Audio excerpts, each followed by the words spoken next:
poor dog. Yeah.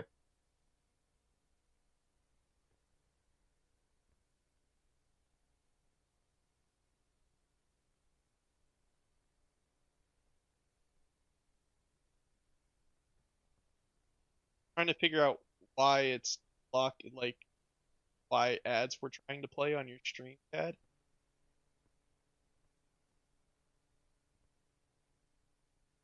I literally sent my 77-month sub thing. Ironically, because I sent it.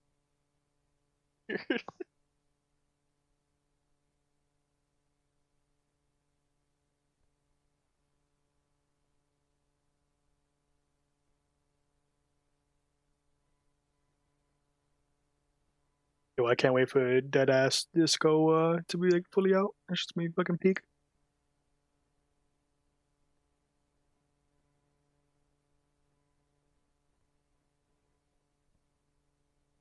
Those are rookie numbers, Cat. You gotta pump up those numbers. Is That actually a 365 lit show. stream streak again?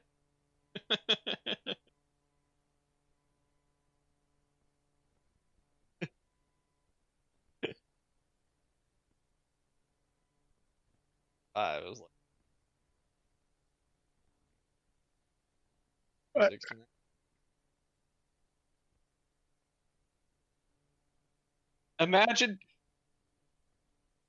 Imagine doing that now, Cad.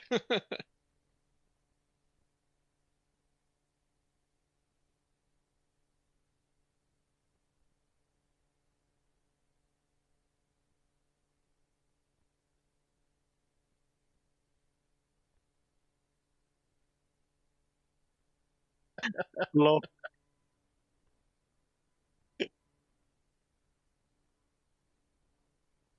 Oh What my was that one god. South Park episode that did that? It's like, it was actually the British. And they're like coming over in the boats.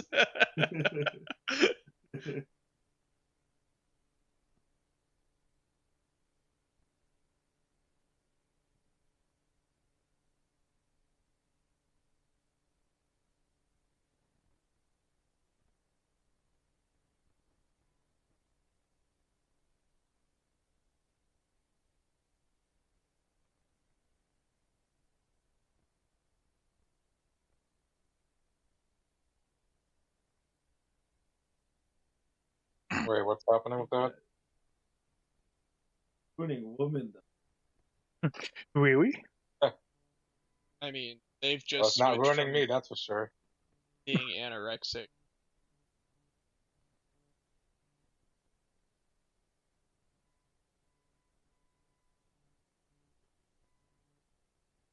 Oh, the new Yes, yeah. biome.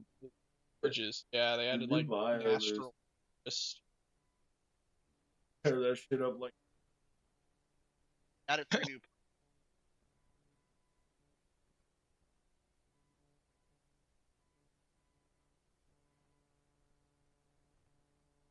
I'm down to hell dive later. Concrete jungle, oh, I see. Now you're done. What's the idea? It's a place closest to Valve headquarters. What?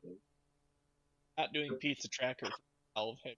Yeah, pizza place closest to Valve headquarters. Apparently, I've seen And it. yeah, they're about to release their hard.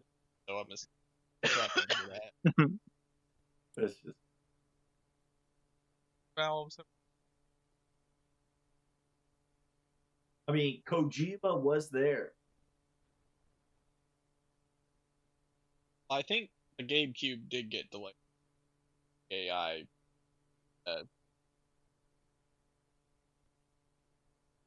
Oh, what was the?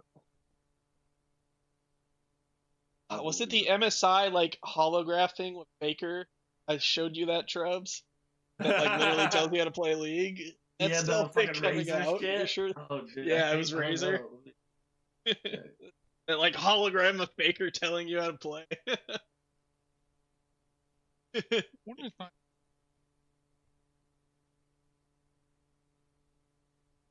Footage. The Ava 3D hologram AI can be.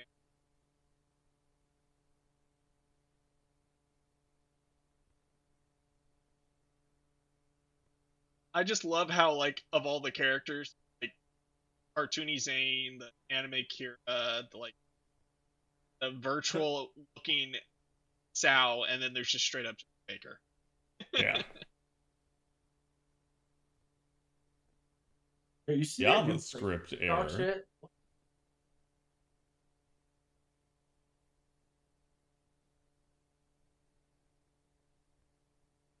You mean the PlayStation Store update? Yeah. Yeah. Update. Yep. That's Hello. that's PlayStation doing a dumb. Like, again, it's funny because it's like all PlayStation has to do to win the console war is just nothing. Do literally nothing. And they'll win. And then they do stuff like this.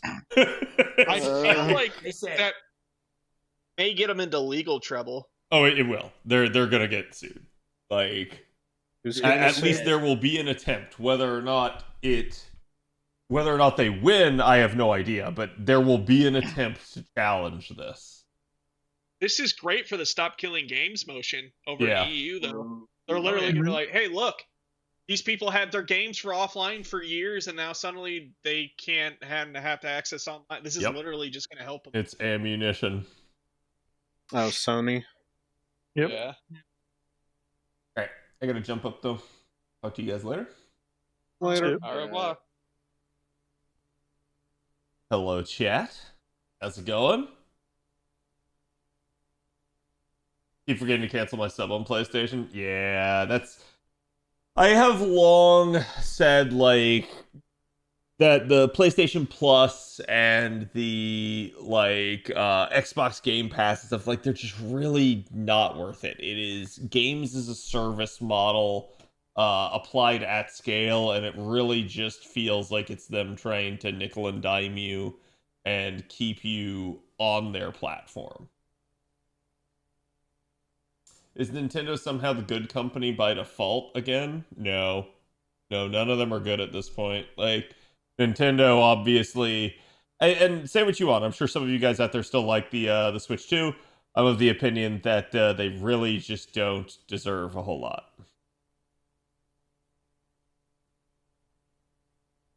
Oh, whoops. Wrong overlay. Ah! Hello, everyone. As you can see, I've become a little bit thinner. I'm so thin, in fact, that you can't see me.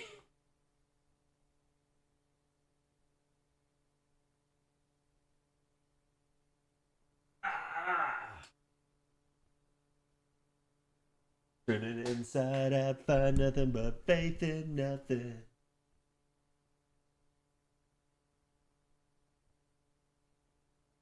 Rendezvous and I'm through with. Hello, chat. Sorry about that.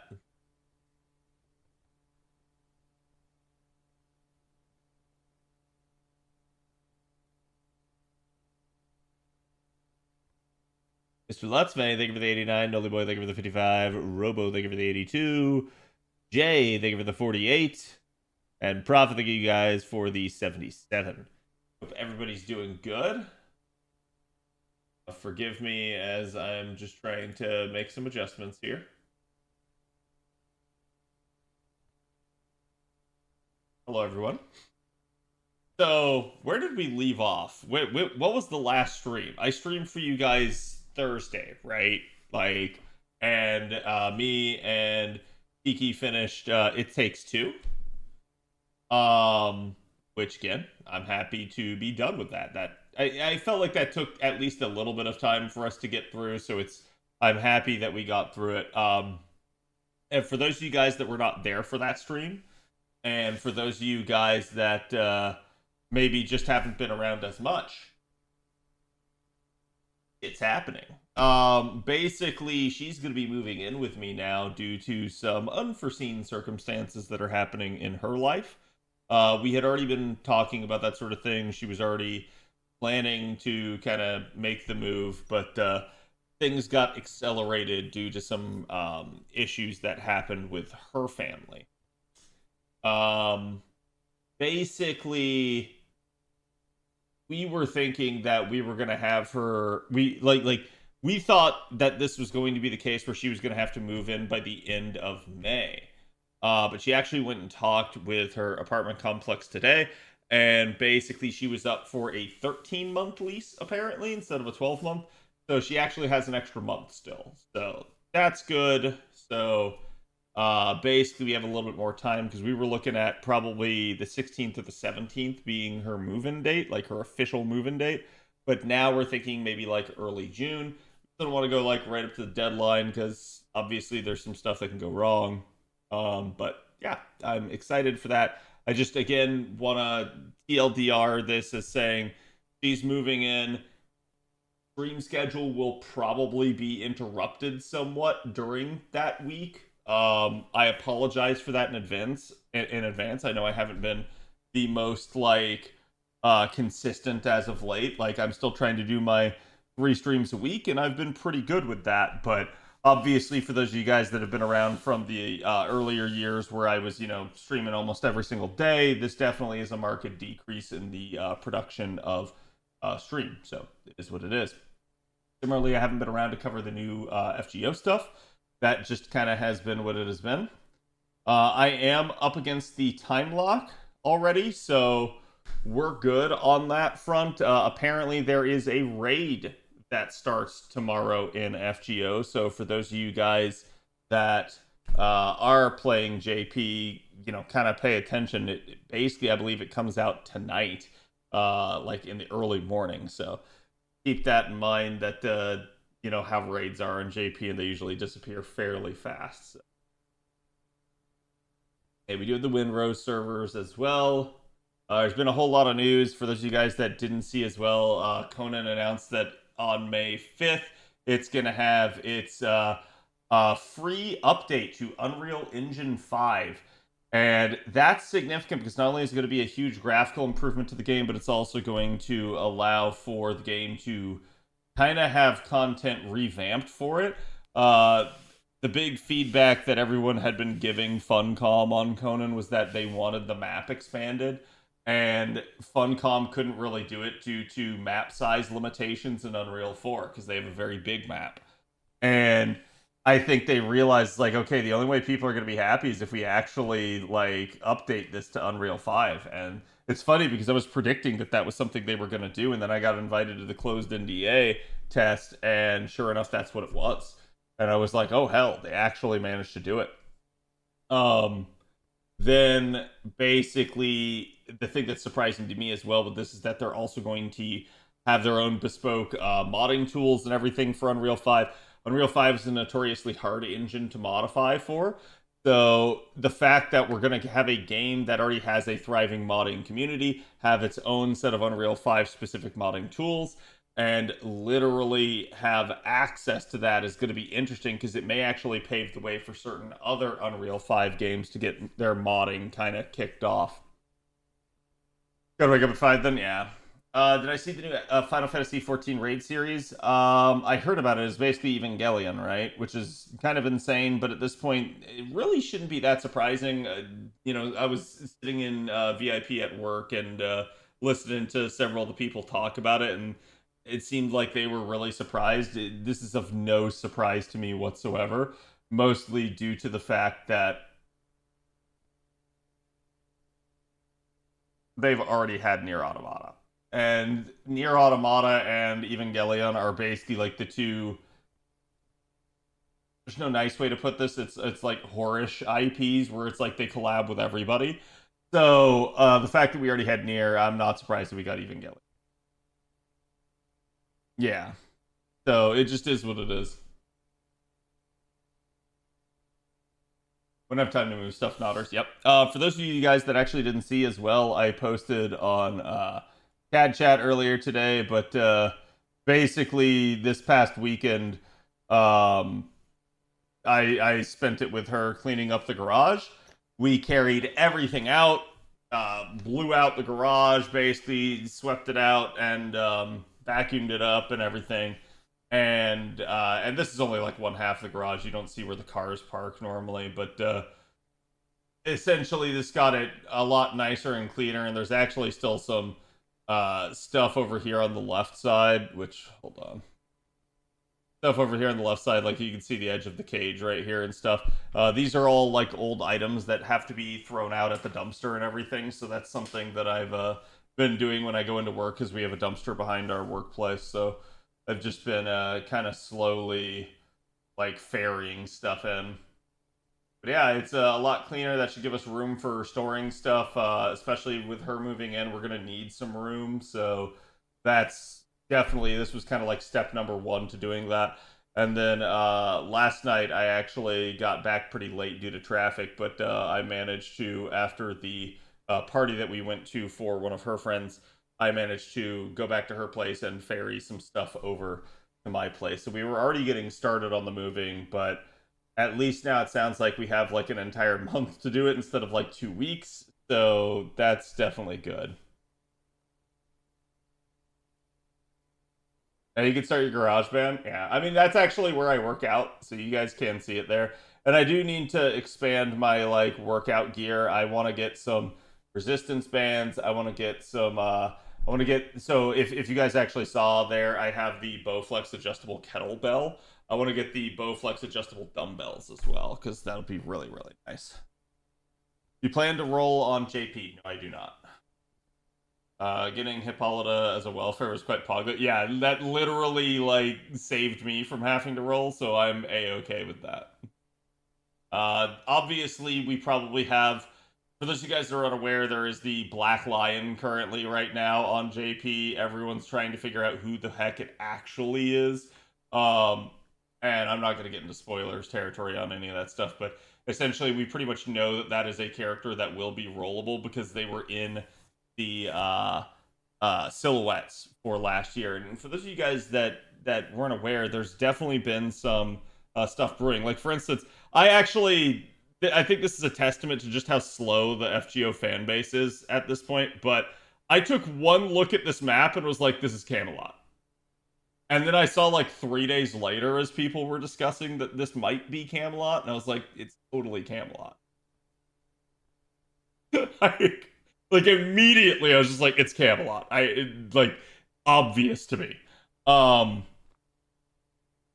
But it's definitely interesting. This is a very interesting event for obvious implications and stuff like that. But it's exciting as well. But I think the controversy surrounding this event is that this event appears to be something that they had planned last year. That actually fits if you start looking at a lot of things. So for starters, and to understand this, number one, we know we have the missing silhouette. That missing silhouette is now here.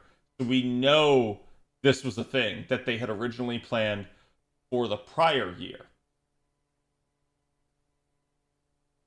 Number two, we know that Strange Fake basically had production issues.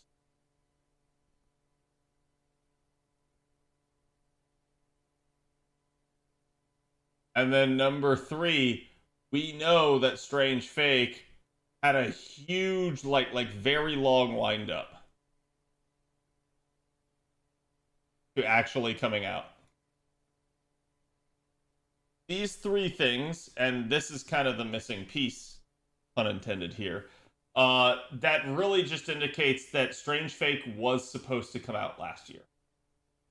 Everything points to that.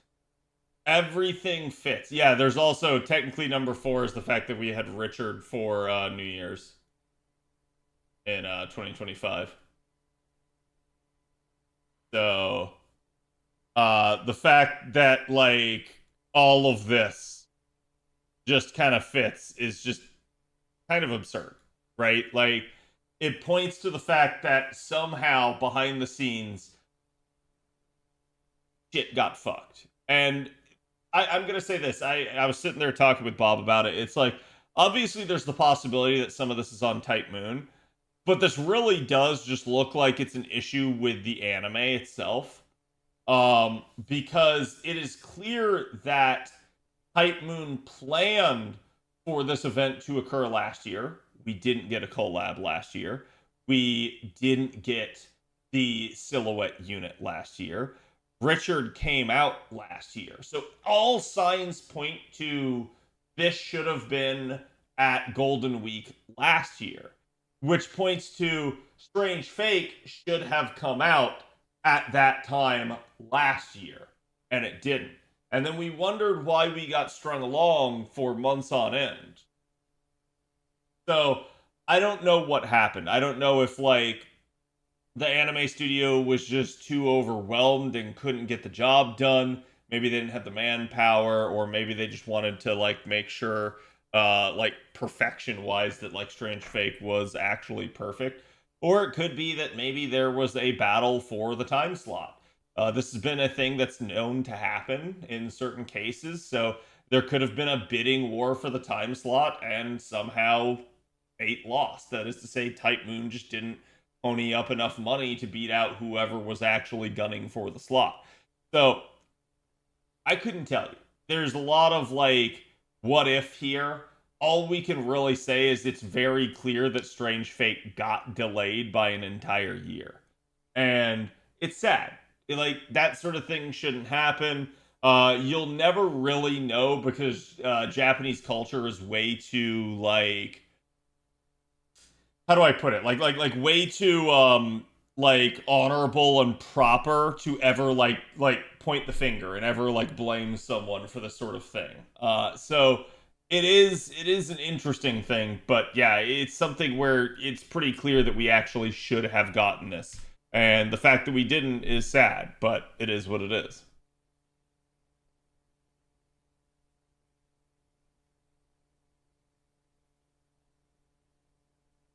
Maybe someone spilled their instant noodles on the server and lost all their work. There you go, Jay. I fixed it for you.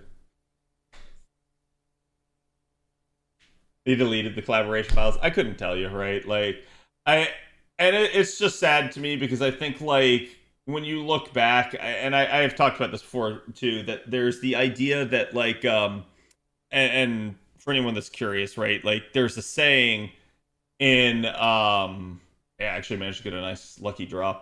There's a saying in like sports and stuff that it's like you make your own luck, right? Like luck is basically when preparation meets like preparation and skill meet proper timing in effect. So if that's true and you can technically make your own luck, then the reverse is also true. You can also make your own bad luck. And when I look at this, it makes me think that like I can't say that like this sort of thing is like Nasu's fault, but there's a point now where like we've had Strange Fate get delayed. We've had screw ups with FGO's schedule before. We've had extra records seemingly get pushed and studio swapped. And it's like there's a point where you have to say it's like, is it just bad luck? Or are they making their own bad luck? Right? Like, is it just that like I don't know, like maybe Nasu spread too thin, or they're not able to like be as attentive to all of their various projects as they need to be, right? So I couldn't really tell you. It's an interesting observation at this point that everything to do with Fate at this point seems to be dysfunctional, and it's kind of sad because I love Fate and I don't want that to be the case with it. But you know, we're just kind of at this point where it's like every single project seems to have issues.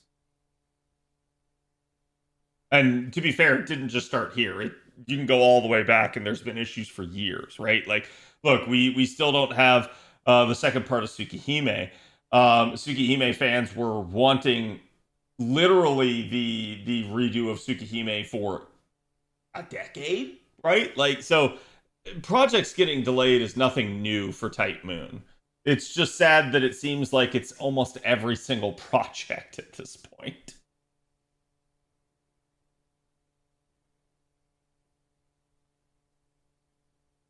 Bad at planning. Yeah, I couldn't tell you, right? Maybe Alternate Universe of the Strange Fate collab last year, an extra record collab this year, Sag. Yeah, that actually could be a thing, right? So, it just is what it is. It just sounds like inept management. It's not necessarily ineptitude. Like in certain cases, you can say that maybe it is, but in other cases, it's like it may be extenuating circumstance. Closing in on George R. R. Martin levels of stall. Yeah, to be honest, I mean, at least we can't really say it's George R. R. Martin, right? At least Nasu actually produces things. He actually finishes his works eventually. So he's at least cognizant of that and seems to want to do right by the community such a degree that he talks about this sort of thing in interviews. Um, George R. R. Martin does not. George R. R. Martin, I'm pretty sure at this point, he's riding high on the fortune and the fame. He's enjoying it, and he doesn't want to have to be asked to write something that he knows that he'll have a problem with. And I've actually talked about that before too. That, for instance, here's my pet theory that the ending to Game of Thrones was in fact the actual ending to Game of Thrones, and that Martin was shopping that out there basically, and then when it came back and everyone's like, no, we hate this, that threw Martin for a loop. He went, whoa, if nobody likes this ending that I had, what the hell do I do? And so I do wonder if like that's why he doesn't want to finish it. It's because ultimately Martin does kind of write in a like nihilistic format where he doesn't want the good guys to win. He doesn't want there to be a happy ending. He wants it to be realistic and gritty and nothing really actually matters. And everyone hates it. So it's almost like at that point, he has a hard time because he knows it's going to be unsuccessful if he actually delivers that. And yet at the same time, that is what he kind of has made his fortune on writing. Because it makes for a very gripping story. It just makes for a horrible ending. Like, nobody wants that to be the ending to a story. So, they want deaths to have mattered and to have meant something. They want the story to have served a purpose. And even if it's a cautionary tale, and it's like, with the ending we got, there was no cautionary tale. It was some of the most stupid drivel that I've unfortunately had to sit through.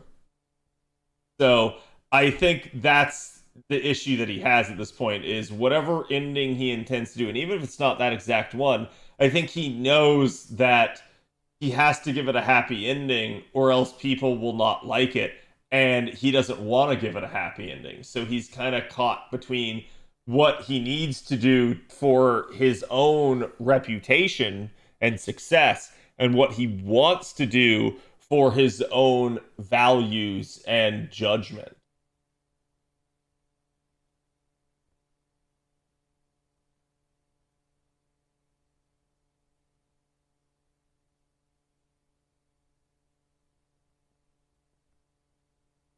Just goes off scot-free. Well, I can't say getting re-banished to the wall for the rest of your life is getting off scot-free. That sounds like a pretty miserable existence to me, not gonna lie.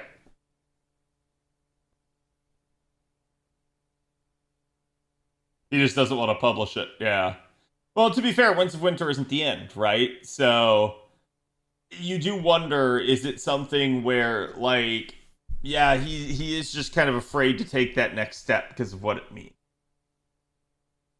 And chat, we are going to go over all the buffs. We're going to go over the new units. Again. Hope to see you guys still for that.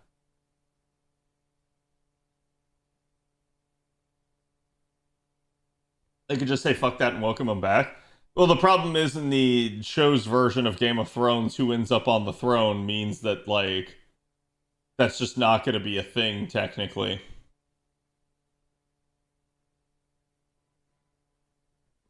It's a really, like, in my opinion, weird thing that they did.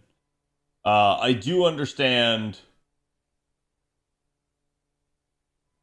why some people would like it. I also understand why people don't like it. And I think there's various takes on that.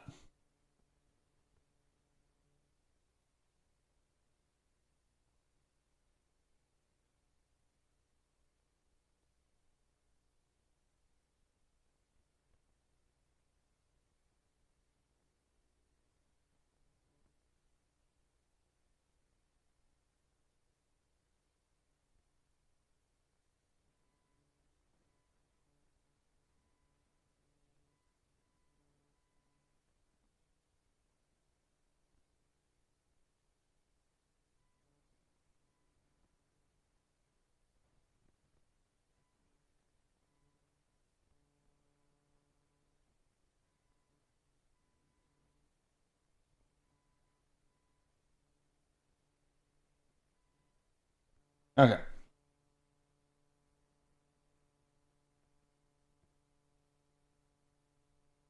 The people that didn't want John there fucked off at the end, so it wouldn't have mattered. Yeah, I do kind of agree that literally medieval history shows us that like John would have been probably like banished and then when no one's paying attention forgiven and brought back. Like he would have been conveniently exiled for all of about a week. Would have been like, take a trip to the wall, come back. We'll tell everyone that we exiled you, even though we didn't actually. Like,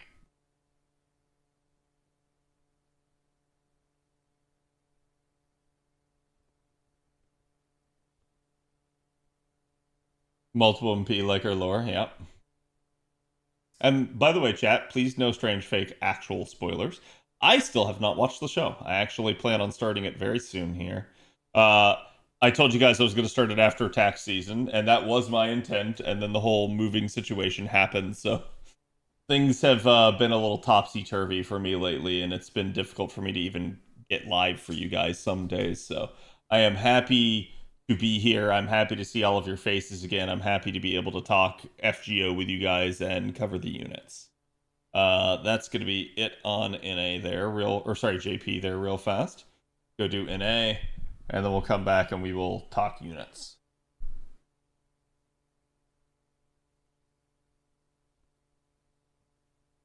King of the Wildlings now, maybe. What did I think about the Richard buffs? We'll talk about them in earnest, but I'm just happy he got a buff for the most part. I still feel like them bringing Richard to NA soon was a bad thing. I know several people are like, you're off your rocker, you're insane, that like it's never a bad thing to bring a unit early, and I just kind of disagree with that. I think it basically baited a lot of people into not rolling for him, because Richard, when he came out on JP, everyone was kind of hyped thinking Strange Fake was coming, but a lot of people looked at that and, oh, fuck. Hold on, chat. Apparently, I have issues.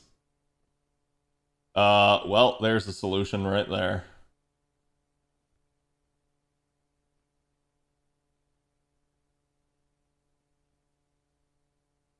Were you waiting for Blu-ray or are you just gonna go in? No, I've been that busy. Like, for those of you guys, and I know not everybody does, but I literally have abstained from doing my lunchtime anime watching because I've had even like very little time at lunch usually.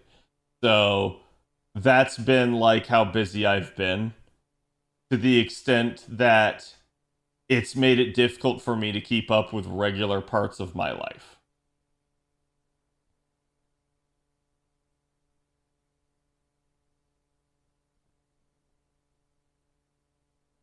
Finished Fairy Tail? Nice, congrats. Like, currently, chat, I'm not watching anything from the current season. That should tell you everything that you need to know about how busy my life has been. As someone that loves anime and watches every single season, I am not currently watching anything. So tax season was a factor, and now girlfriend and life with her has been a factor. And I do want to say, I am very, how should I put it? Very excited, very happy.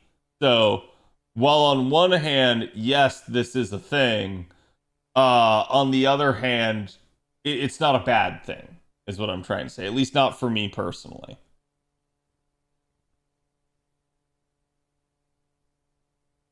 A lot of places get extensions, yeah. Big step, yep. Things are getting very serious between, which is a good thing. Now, I hope chat thinks so as well. I hope chat likes her. Because again, chat, if she moves in, sorry, I say if, when she moves in, you guys will get to see more of her. It's not going to be an everyday sort of thing, but I think, like the way we're trying to work things out right now, because so I had talked to you guys about her applying for a new job. I think if I did, great. If I didn't, I'll just go ahead and reiterate. She's basically somebody that is a corporate trainer. She applied for a hybrid role that is both a corporate trainer half the year and a like person in design and implementation the other half of the year for the curriculum. So she actually got that role. She beat out like some like over 700 people for it. But unfortunately her company is like not allowing any sort of hiring at the moment. So basically, she has the role. It's locked in. The director already told her she's got it. They just don't know when that like hiring freeze is going to be up. So it's an interesting thing. But in that regard, we've already been talking about her schedule. Schedule looks like it's probably going to be her work from home on Monday and Fridays, which is nice. And then Tuesday through Thursday, she'll be in office. And probably 2 of those days, she will, in order to avoid bad traffic, work out after work. And then one of the days will probably be date night. So that means that our schedule should become more consistent. But there's obviously going to be some, instances of like, oh, maybe date night has to occur on a different day. Maybe we switch things up, but like that should make it so that as well that there's, at least time for her to almost regularly come on stream. Probably on like Fridays or something like that. So we'll see. But the way it's looking right now is that like Monday, Tuesday, Thursday will be my day. And then Friday is potentially open for social things and other stuff. So like it's a 3-day stream week, and these are probably going to be my days. But I do want to be like transparent with you guys. Tell everybody, let you guys know, because obviously this is big things that are happening in my life, but I feel like I haven't done a good job of keeping everybody else informed. So happy for both of you. Thank you.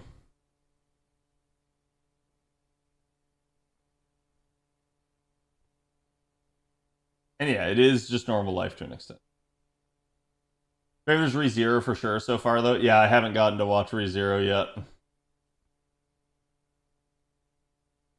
Okay, that should at least keep me off that. Actually, go back. Let me make sure that I've bought all my stuff. I don't need the foes.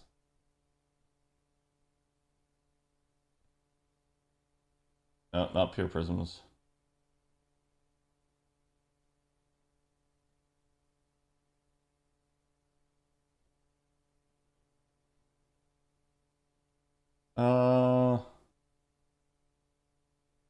Buy gold foes. Probably not right now.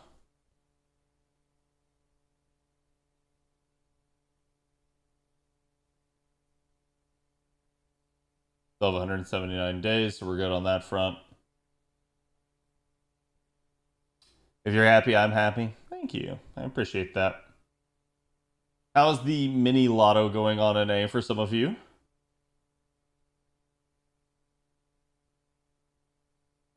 I need 2,700 treasure points for the next one. Oh, I actually probably have that. Hold on. Yep, there we go.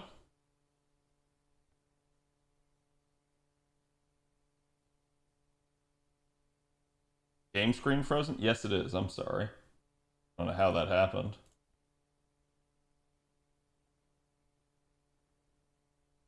Yeah?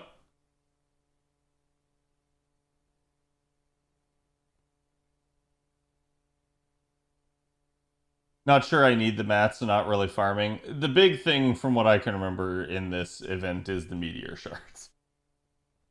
Having a farmable meteor shard is nice because they are an obnoxious material.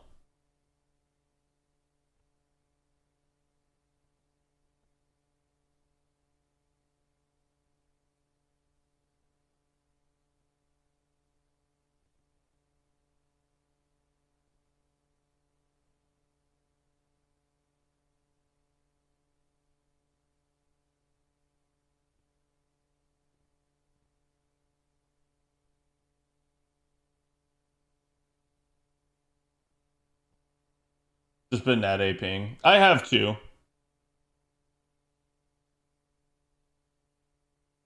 Only one multi? Nice.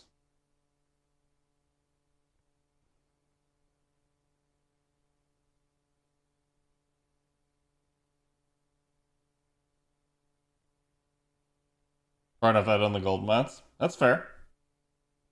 I think it's also until we get to like 11th Annie and we find out what the devs are intending to do with the game next, we don't have a new system to plan for on JP. Like, let's be real here. JP has absolutely been phoned in this year up until the Strange Fate collab.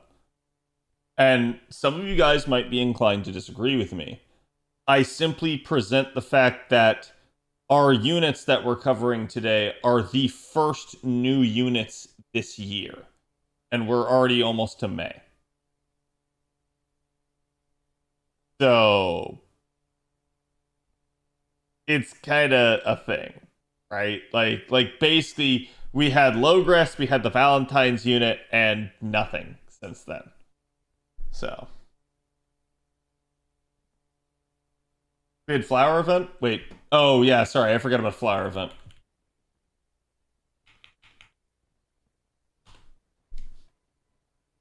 Thank you for that.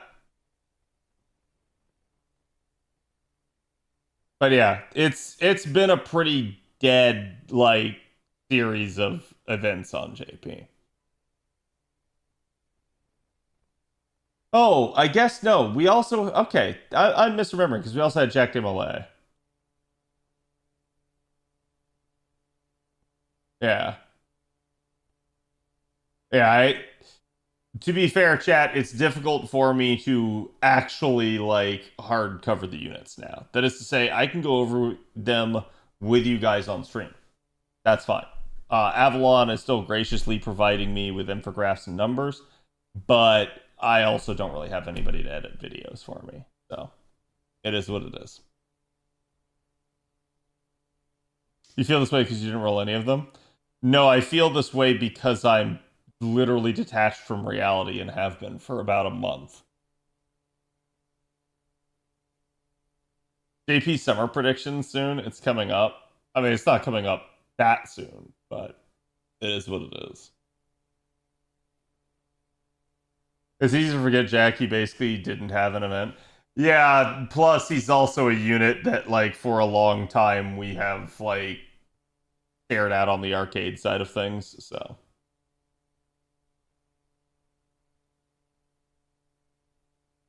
Lucky isn't talking to us in spreadsheet.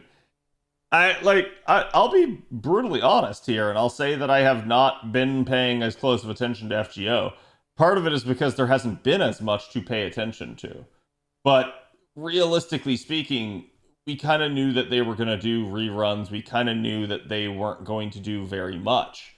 And that kind of has been the case. We knew that this would be the case, but it was something that I think a lot of us were holding out and hoping that, like, the devs would actually still keep going.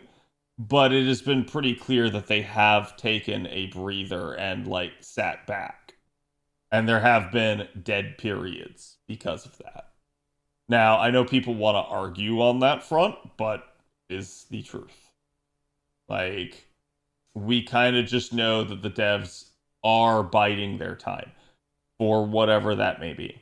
Now, that doesn't mean that they're not, like, planning some stuff. That doesn't mean that there's not going to be a part 3 or something like that. But at least as of right now, yeah, it doesn't feel like there's a whole lot going on outside of Strange Fate.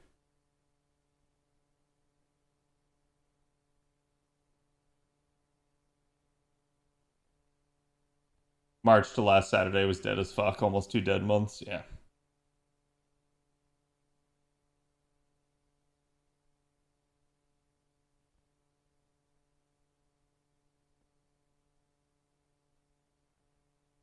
Which, I mean, at least in that regard, again, I'm grateful. My life has been busy. It's nice to, like, that there is a lull in the game. As much as I would like to criticize that sort of thing, I can't help but state that I am the beneficiary of that lack of content, right? So I feel bad for the people that, like, basically this is all they have, and when FGO's not doing anything, they're bored out of their mind. But I think will be on banner 2, literally the black line.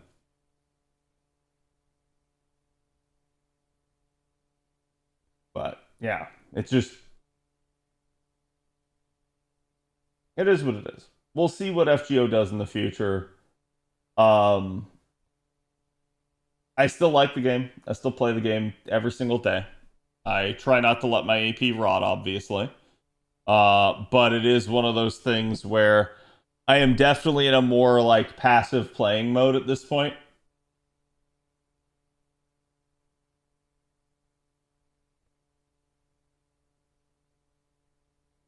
Pretty tired myself. Yeah, it's all good.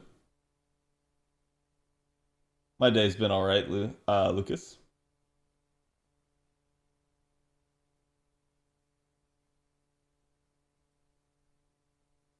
NA's been pretty packed though.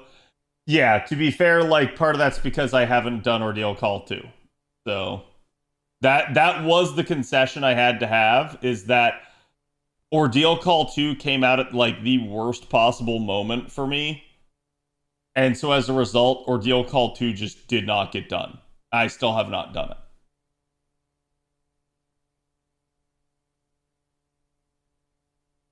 I also haven't done Aquamarine, so you're good.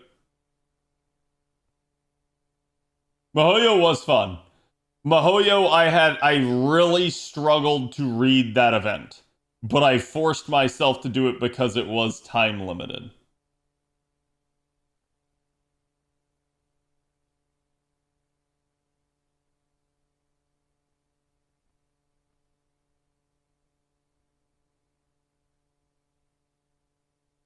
Yeah, Aquamarine. Like, the Maries are just kind of problematic. The next one, as you guys are going to see, is the hardest one. I understand the need for challenge content in the game, but I do believe that the manner in which that challenge is set up is designed to punish less whaley accounts.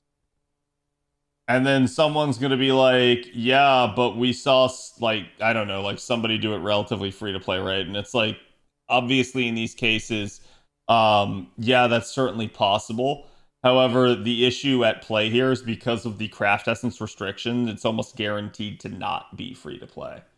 And that is something that I've tried to like warn people about over the years whenever people try to like have that gotcha moment in chat where they're like, hey, yeah, but like I watched so and so do this or so and so do that. And it's like, okay, and why is it special? Why do you care that they did it? It's usually because not everyone can do what they did. And that's the thing I try to point out, is like it ceases to be a good discussion point. So to me, the Olga quests are a little bit too hard. Granted, at the same time, unless you plan to grand a beast, they are technically inconsequential. Like, yes, you get rewards for doing it. Yes, it is nice to have it under your belt and have it done. But I think a lot of people were expecting that that was going to be a free Olga or something, and it ended up not.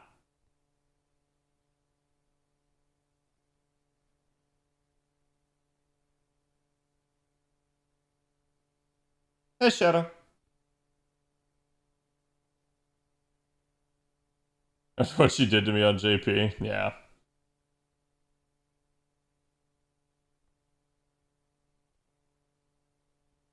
They do some pretty important story tied to it as well. Yes, not arguing that.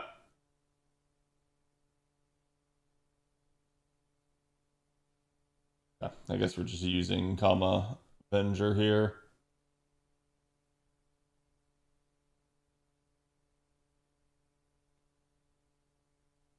But I don't know. I'm not, I guess what I'm trying to say here is I'm not advocating for people not to do them, but I am trying to say that I understand when people complain about them.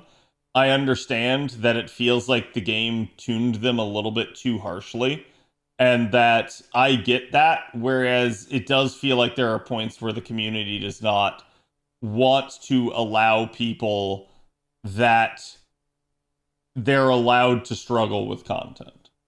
I think that is one of the worst aspects of the FGO community, unfortunately.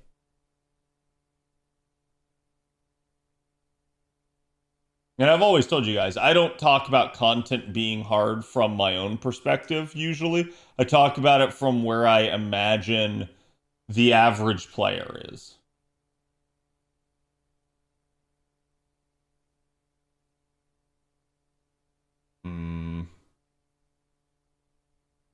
Hana is so close.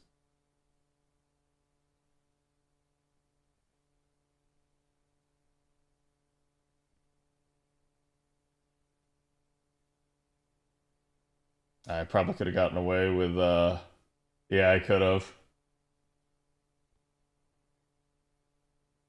So I could have killed 2 of the skeleton there.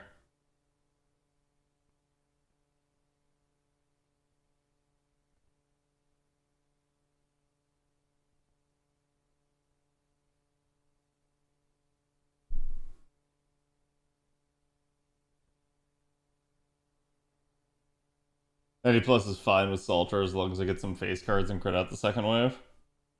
It's not too bad.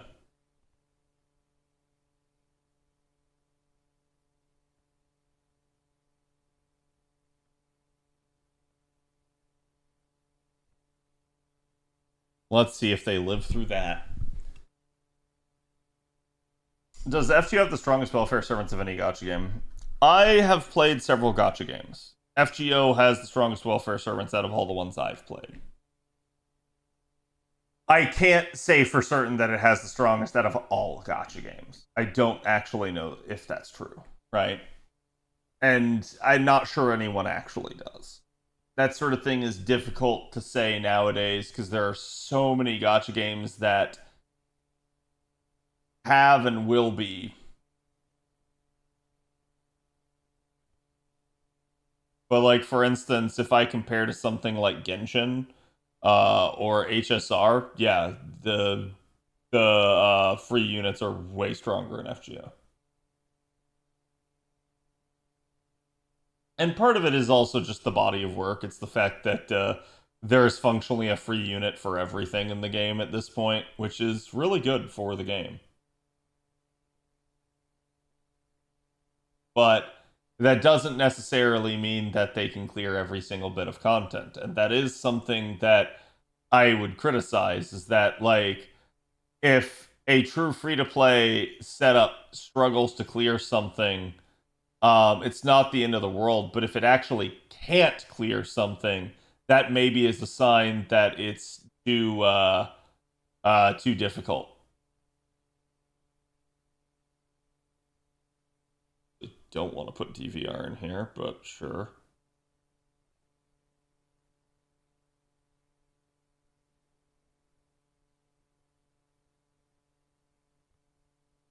That are quite hard, that give you a ticket or something, but they can't take half a fucking hour to do. I agree with that statement as well.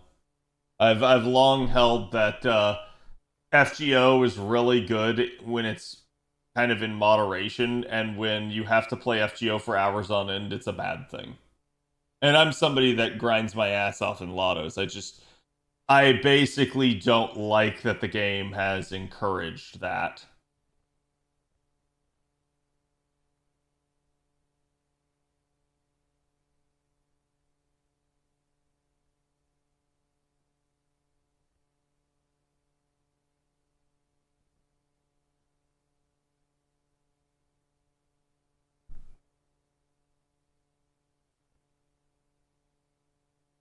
First Olga fight is fine. Second is nasty.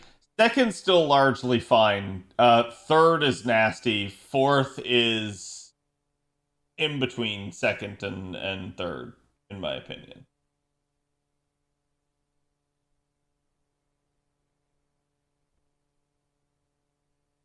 But like, if we're talking where they are in terms of overall difficulty, and you're trying to say like, hey, like this is too strong, and or wait, did I? Whatever. Um, at that point, like, yeah, I can hear an argument that it's maybe too much. Like, I'm just rating the four against each other rather than on a scale of whether or not it's too difficult or not.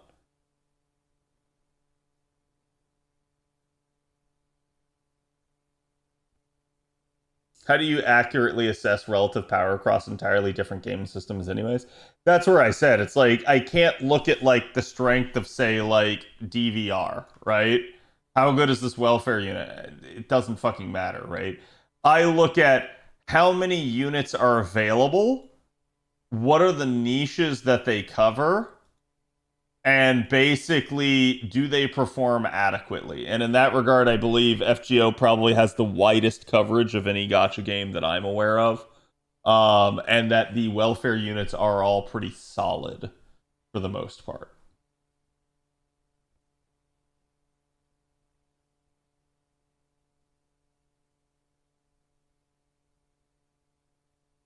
Which I don't know that there are other games that actually have such a claim.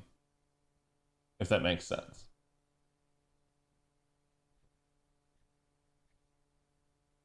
I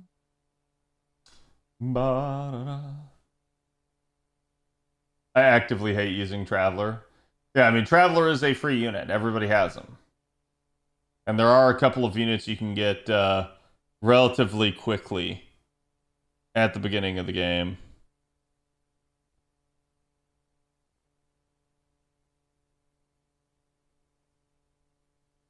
So I'm not making a judgment as to like whether or not the unit has been power crept. I'm looking at like, is the unit useful? Does it actually perform its role adequately? And are those roles adequately covered by the units? What is I doing here? Come on, Archer. Archer, get in there. We got some shooting to do.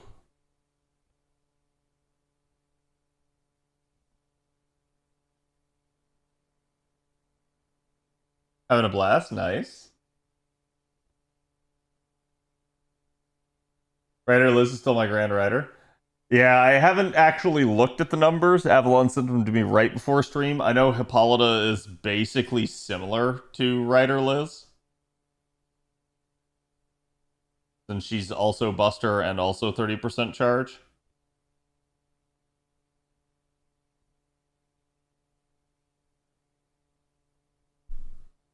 But I couldn't say if like one's stronger than the other or not. DQ's Dino Mom? Okay.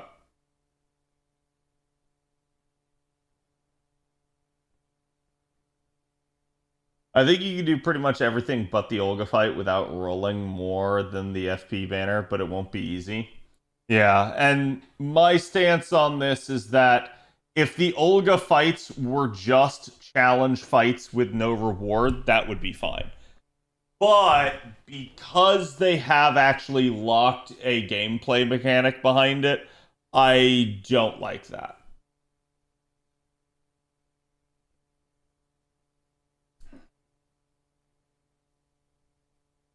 Am I grinding the NA summer event for mats? I mean, I've been nat APing mostly just due to not having time to do anything else.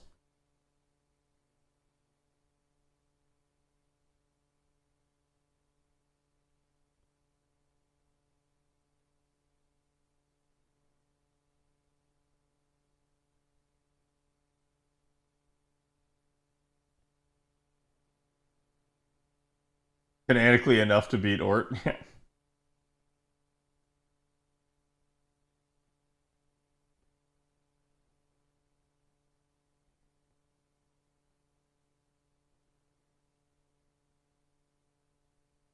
I became a lot more relaxed about having zero fucking clue about what's actually happening. Yeah. Yeah, it's the same guy that did Bakano and Durarara and shit. What's the other big one that he did? That's gonna bother me. Hello,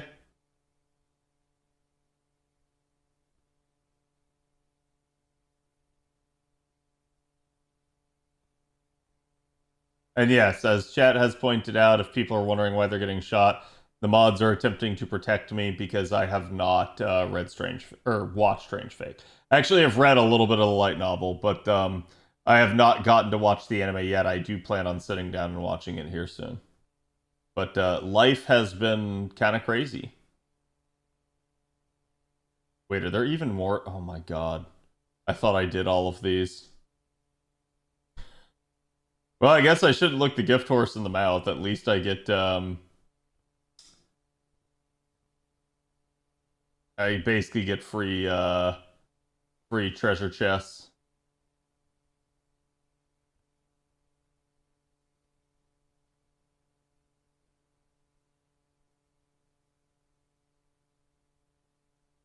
There's a lore for this?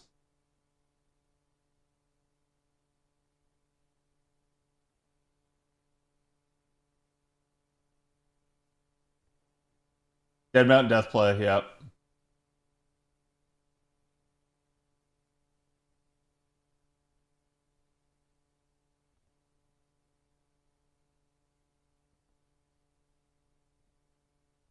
There's a mechanic lock behind just the Olga fights. The ability to the ability to grand beasts. You cannot grand a beast unit unless you have defeated all 4 Olga fights.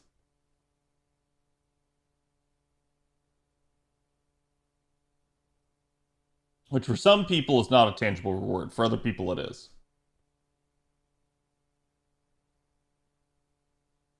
Yeah, also the beast class score. Do you think Olga should have been the free 5-star? I mean, based off the results, no. They clearly made bank on Olga, so...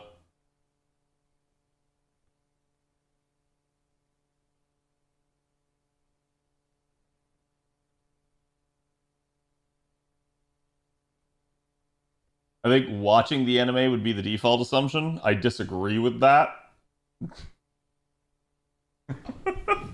I know this is a hard concept for people, and I understand why people would expect me to have, but you should never assume somebody has watched it. And chat, even if I haven't, other people in chat haven't.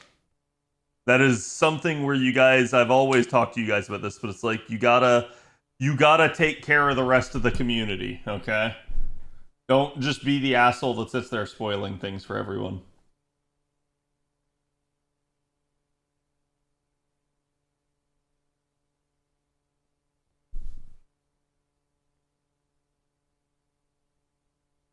How many servants could one actually grand?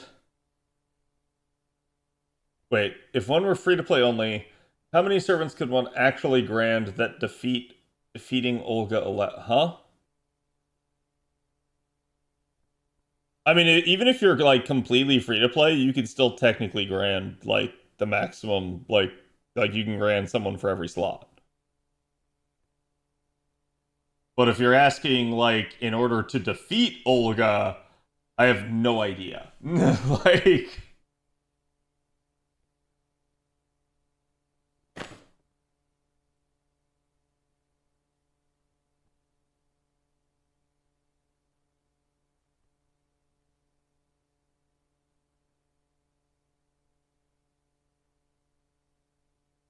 not being able to grand at all would have been annoying, yeah.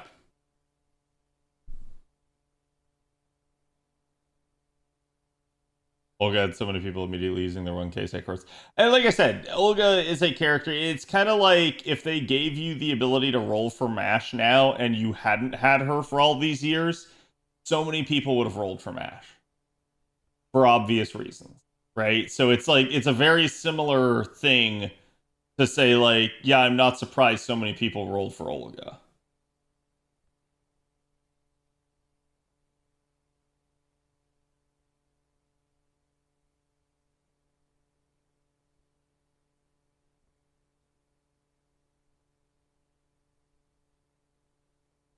I don't think beasts are free to play.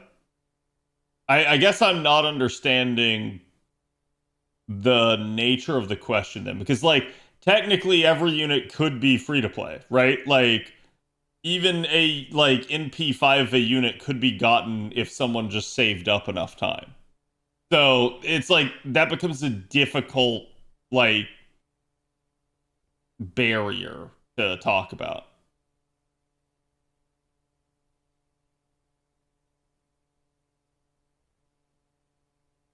You get a class score, and if you're free to play, you wouldn't be able to grant a beast potentially unless you saved or got lucky. I mean, I don't think getting like NP1 of someone is too difficult, and you can grand, especially when the coin update comes, because basically, once the coin update happens, everybody at even NP1 can be taken to like 120. So it essentially just boils down to like preparation and stuff like that.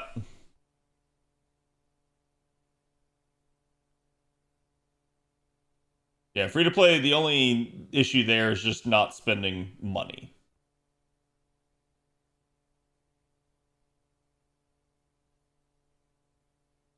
Yeah, you got to get a mod 10, but that's. I mean, we have teapots, right? So it's like not. It's actually not that hard to get someone to bond 10 nowadays. At least not compared to the way it used to be. Yeah, you only need level 100 and bond 10.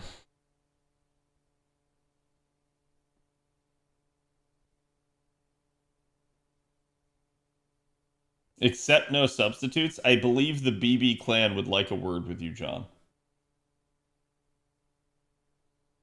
Although I agree with you.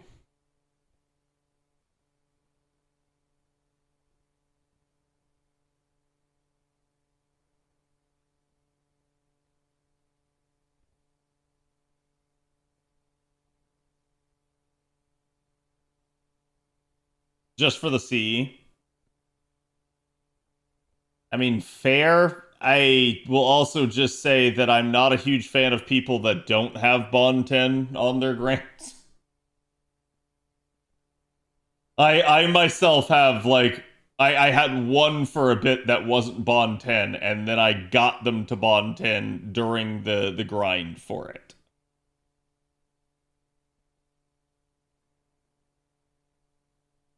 But I understand if people don't.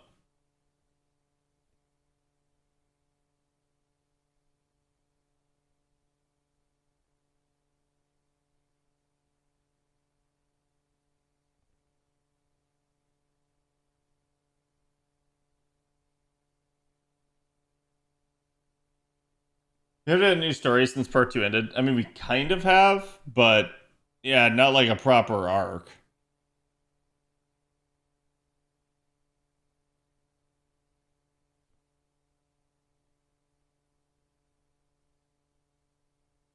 Uh...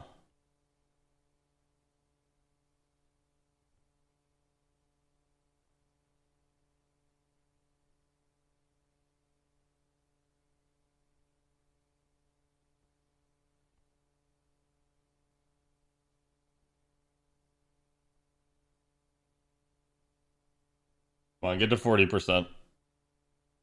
Oof. Okay, never mind. It's just over that fast. Who was my favorite grand fight? Honestly, it was probably the caster one. That one came out of left field. I actually did like that one.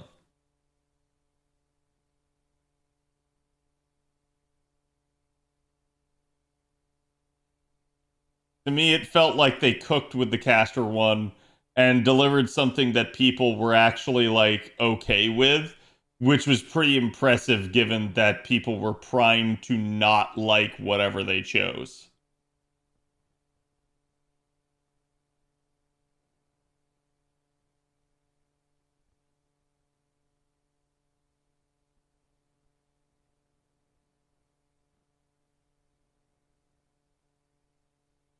BB with 20k HP will be thick. Yep.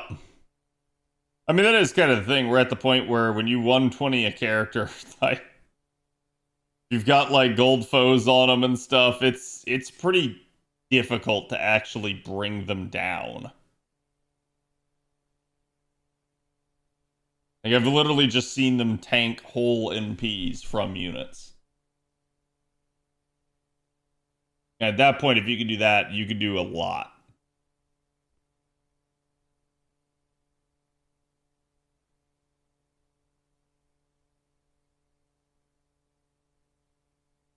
Screwed for Grand Archer. My strongest archer is NP1, level 80 Zenobia. Well, I mean, you can basically take other people and have their units like clear the farming for you. That in and of itself is not too bad. Which is the worst grand fight? Well, it depends. Are we talking grand duel, or are we just talking like the actual like farming, like battles? Because I'm mostly thinking of farming battles when people refer to this. But if you're talking the actual like boss battle fight with them, yeah, Lancer's up there. I was not a fan of Lancer. Honestly, I was not a fan of Ryder either. I had a lot of issues with both how they presented that and also just the actual like annoyance of the setup of that particular gimmick.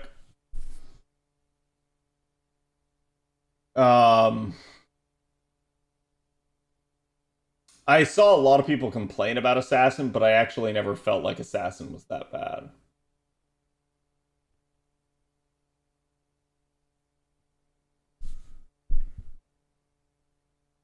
Assassin is free, yeah.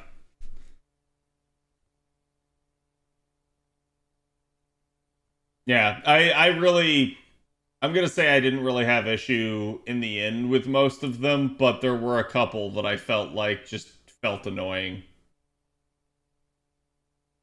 It's because he was charm immune. He was like everything immune, to be fair. Like, it just, that fight felt rather dickish.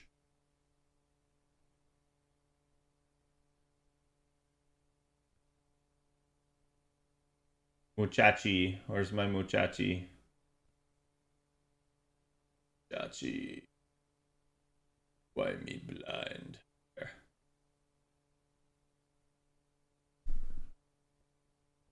Assassin is only bad if you grand shooting. I mean, even then, you still could make it work. Hey, what's up, Squeege? How you been?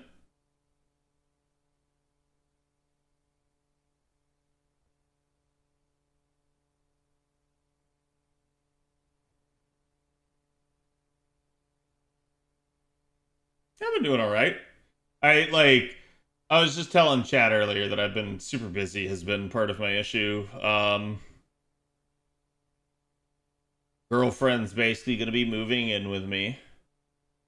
So I immediately had to like pivot after tax season and start working with her on that.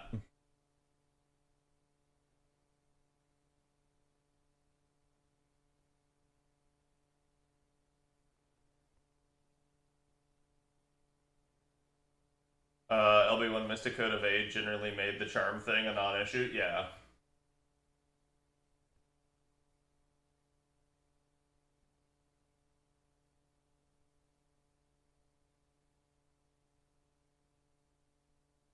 Assassin just feels so RNG with the instant death, making it annoying. Yeah, but you could set it up where, like, you could basically kill. Like, one of the easiest ways to deal with that was to just find someone with an NP 5 grand comma.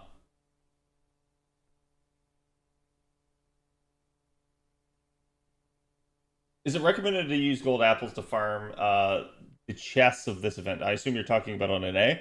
It can be, yeah. If you really feel like the resources are good for you.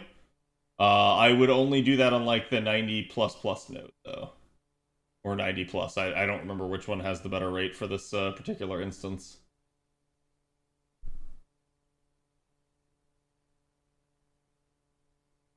Berserker made me feel so bad for Lilith fans. I felt nothing for Lilith fans because I'm sorry, Lilith fans came out of left field and were the most bandwagony group. So it's like, I get it. I'm not going to sit there and like shit on the character, but it felt like literally ever since the character came out that Lilith fans were very annoying about the character. So I didn't feel bad when suddenly it just didn't work.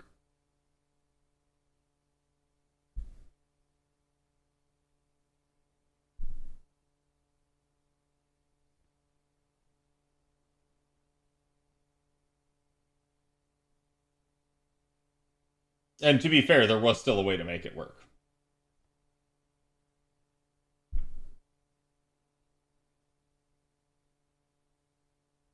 Very anti-mental. I mean, to be fair, that's been the case for a long time.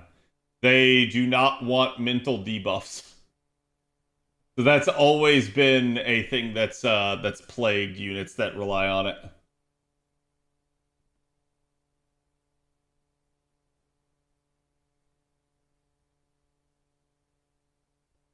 I like how I thought NA was going to be fast, and then like I ended up in a infinite feedback loop of, hey, you just keep unlocking new shit.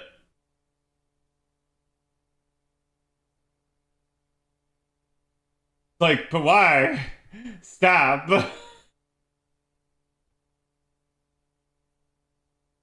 And I'm gonna say we're gonna progress as far as we can at 9 o'clock. I'm just gonna switch over to talking about the new units on JP.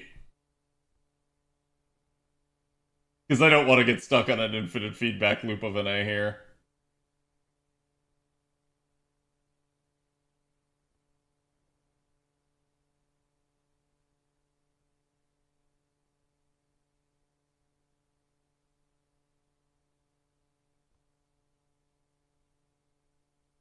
Who am I rolling for most this year? That'll be Seal. Seal to me is the big unit that everyone needs to have. Like, there are other units that come out this year that are good, but there's no one that's quite as useful as Seal is.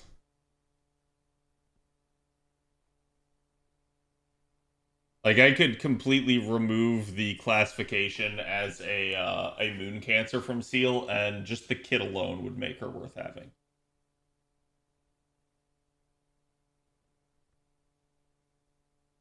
The true fans love a big enough Lilith that works. Well, no, I mean, they proved that you could actually make Lilith work in that fight. It's just people were not actually trying. They basically threw her in, said she didn't work, and never actually tried to make it work. Because then people did make it work, and it just was what it was. So it's like, did I feel bad for them? No, not in the slightest.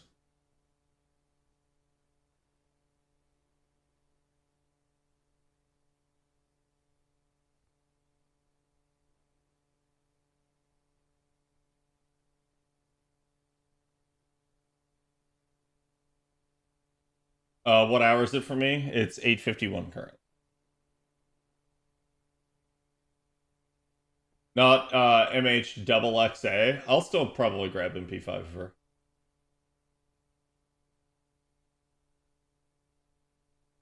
Seal enables Jekyll 90++ farming. Sure. Yeah. Yeah, we'll say that that's what she's known for. Is MP1 good enough? With Seal, you do primarily want the kit. Yes, NP1 can be good enough in most circumstances, but I'm going to say NP2 if you really want to solidify like 90++.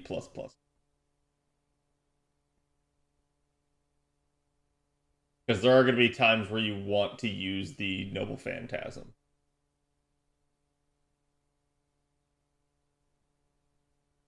The fact that Seal's the pseudo archer is dumb as hell. I honestly, no, I'm going to be straight up here, and I'm going to say that Seal never should have been Moon Cancer and should have just actually been an archer. Agreed, chat? Hey, can anyone dispute this?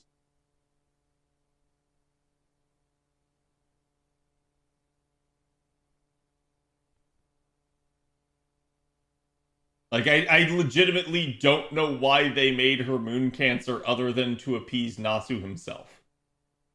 Because if you know, you know. Nasu is trying to 120 all Moon Cancers. So I suspect there's a secret love there of Seal.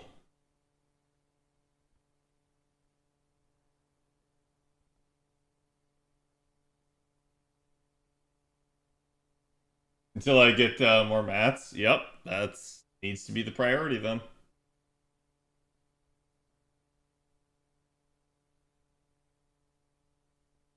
Moon Cancer feels like a Herder Tsukihime joke, to be honest. I mean, it is. Like, in the interview after that, I think it was the 10th Annie interview, they talk a lot about why Seal is the way that she is. And it's like, yeah, I see the logic and everything. It's just, It literally is like you could have just made her Archer.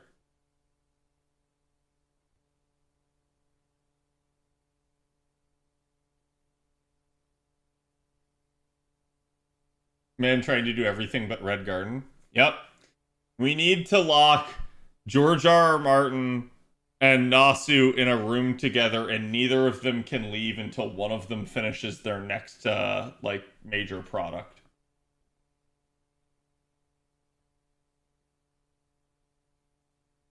So we either get the Winds of Winter, or we get Red Garden.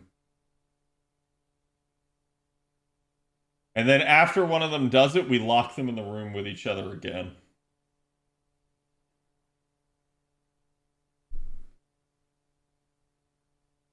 Better yet, we lock them in the room until both of them finish.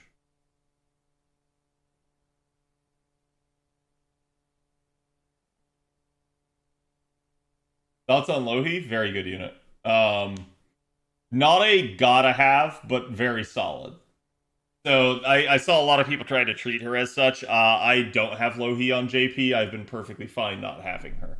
There are times, though, that she is very useful to have. Particularly for things like the Berserker Grand Duel.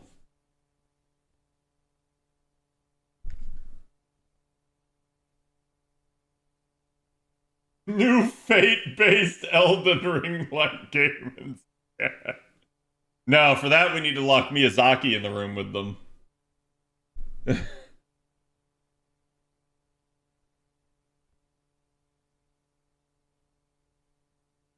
one who fails is made to watch the Tsukihime anime. I'm okay with this.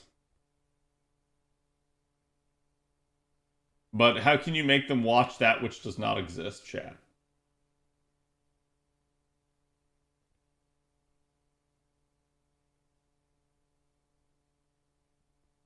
Yeah, what level of Jekyll is that, though? Something tells me the level 70 Jekyll do be having a hard time with that. Something tells me that's a Grand Jekyll.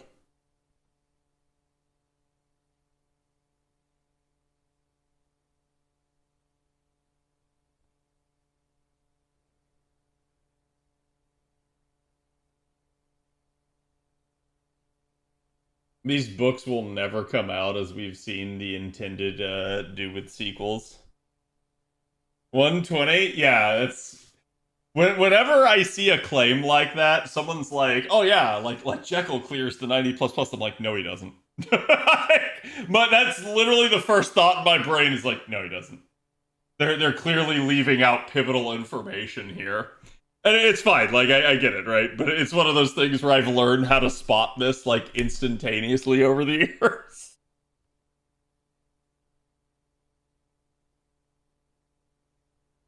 I actually like the Tsukihime anime. They can claim it doesn't exist all they want. Oh no. I did it over the course of a few years. Yeah, that's actually, like, I've seen several people that have gotten to NP5 over multiple years worth of rolling. In fact, that's how I used to play before I became a whale. There were several of the saber faces that I just worked my way slowly to NP5 on.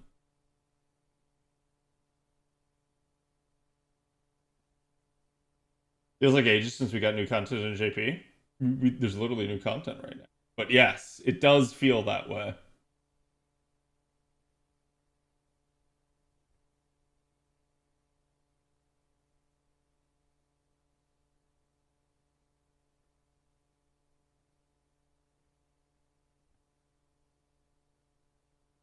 Ah, I see. This is an Anastasia one.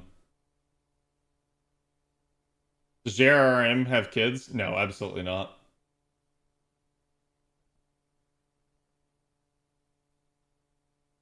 Does he strike you as somebody that had sex with a woman? I actually don't know. I assume no. But it is definitely one of those things where it's like it wouldn't surprise me with his overall like viewpoints on life that that he doesn't.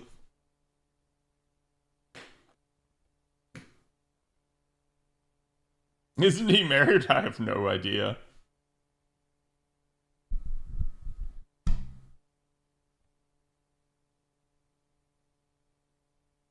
5 units remain.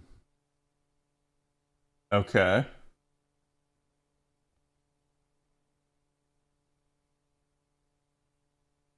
Get dunked on. My life kickstart my heart. He's a New York Jets fan? Damn. Married to procrastination. No. Skylar, thank you for the resub. Yeah, I'm gonna talk about the new units here in a minute.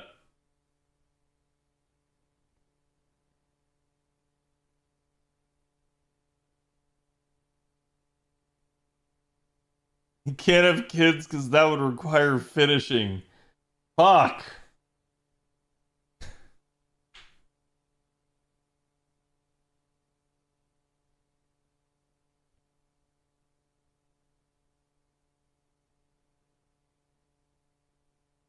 That's just evil. But I can't say he doesn't deserve it.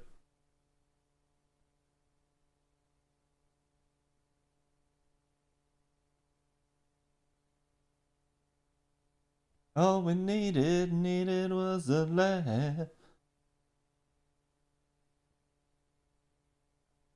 Yoink. Harsh, fair, but definitely harsh. Deserved, though.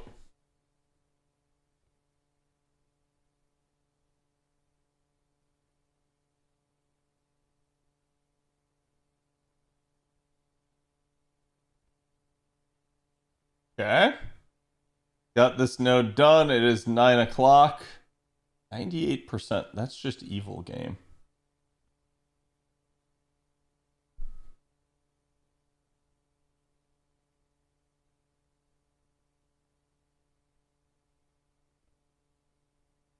Chain breaks the speed that went along. Yeah.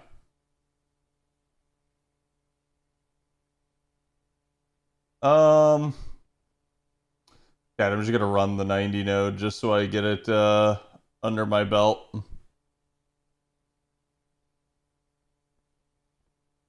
And that way we'll spin down all the AP.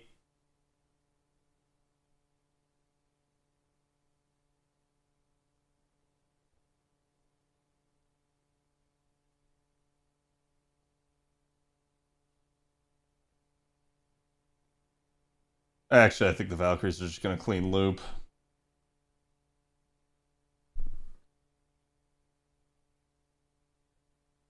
NTE will be online after some hours if you're interested on trying it. I don't know what that is.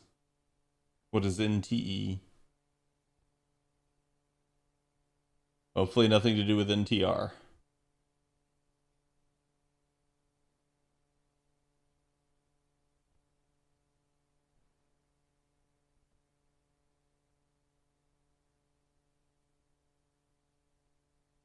Neverness to Everness, the GTA gotcha. Oh, is that already coming out?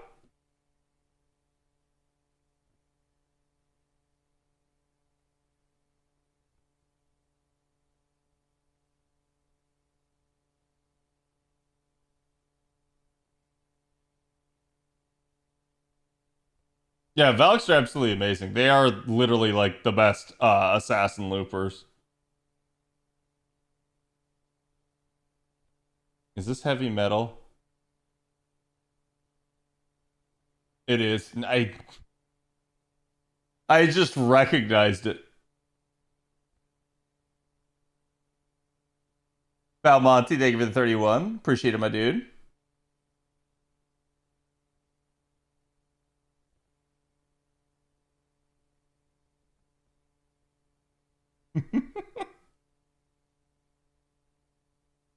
It's out in like 2 hours. Yeah, I mean that's like I remember seeing the preview when it first like debuted, chat, but I have not seen anything on it since.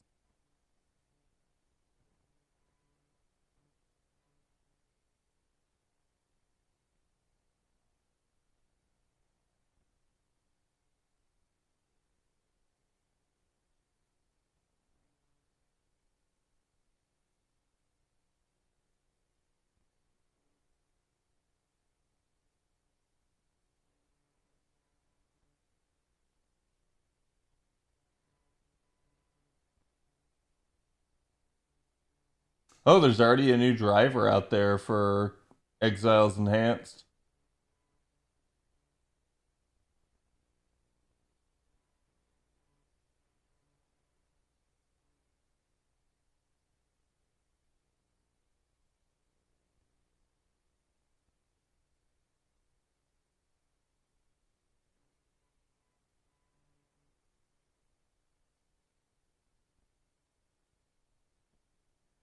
Okay.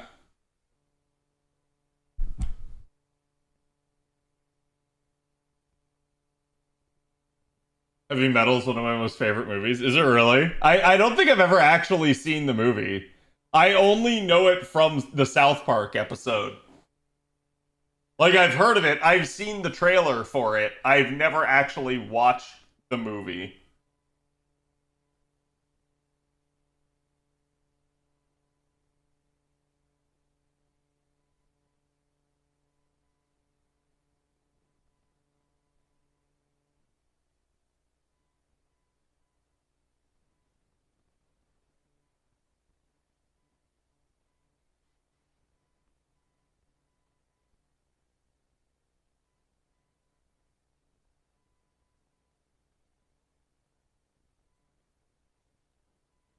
Okay, chat, since I'm not actually recording, this is all you guys are going to get of my analysis. So, I'm not going to say that I'm going to, like, speed run it, but I'm going to, like, go as in-depth as I feel the need to, within reason, okay? But also, keep in mind, I actually haven't had that much time to look at these units, so it is what it is. Naturally, I have played a little bit with Hippolyta and Prelati basically in the actual event, but it's all kind of new territory for me. That being said, I'll do my best. I'll give you guys my accurate, like, first impression of the units. How did I... What? Da, da, da, da, da.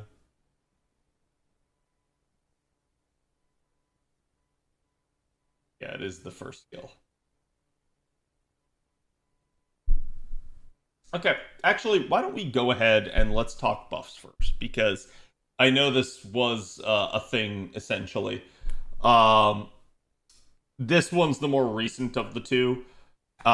Basically, with us having the Penth and Richard buffs, and we got these just the other day. I was actually surprised that the Strange Fake event launched without a buff. Naturally, it came, though, so I can't really criticize them, at least in that front, since they actually did give us the buff. I had kind of talked a little bit about, like, the fact that I thought that it was kind of a mistake for them to bring Richard to NA early. This essentially pulled him out of the ether, made a lot of people go, whoa, wait, what the fuck?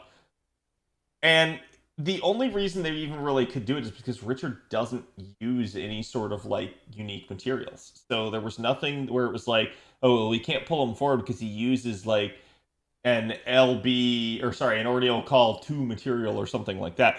They easily could, and they knew that they could, and they went ahead and got away with it.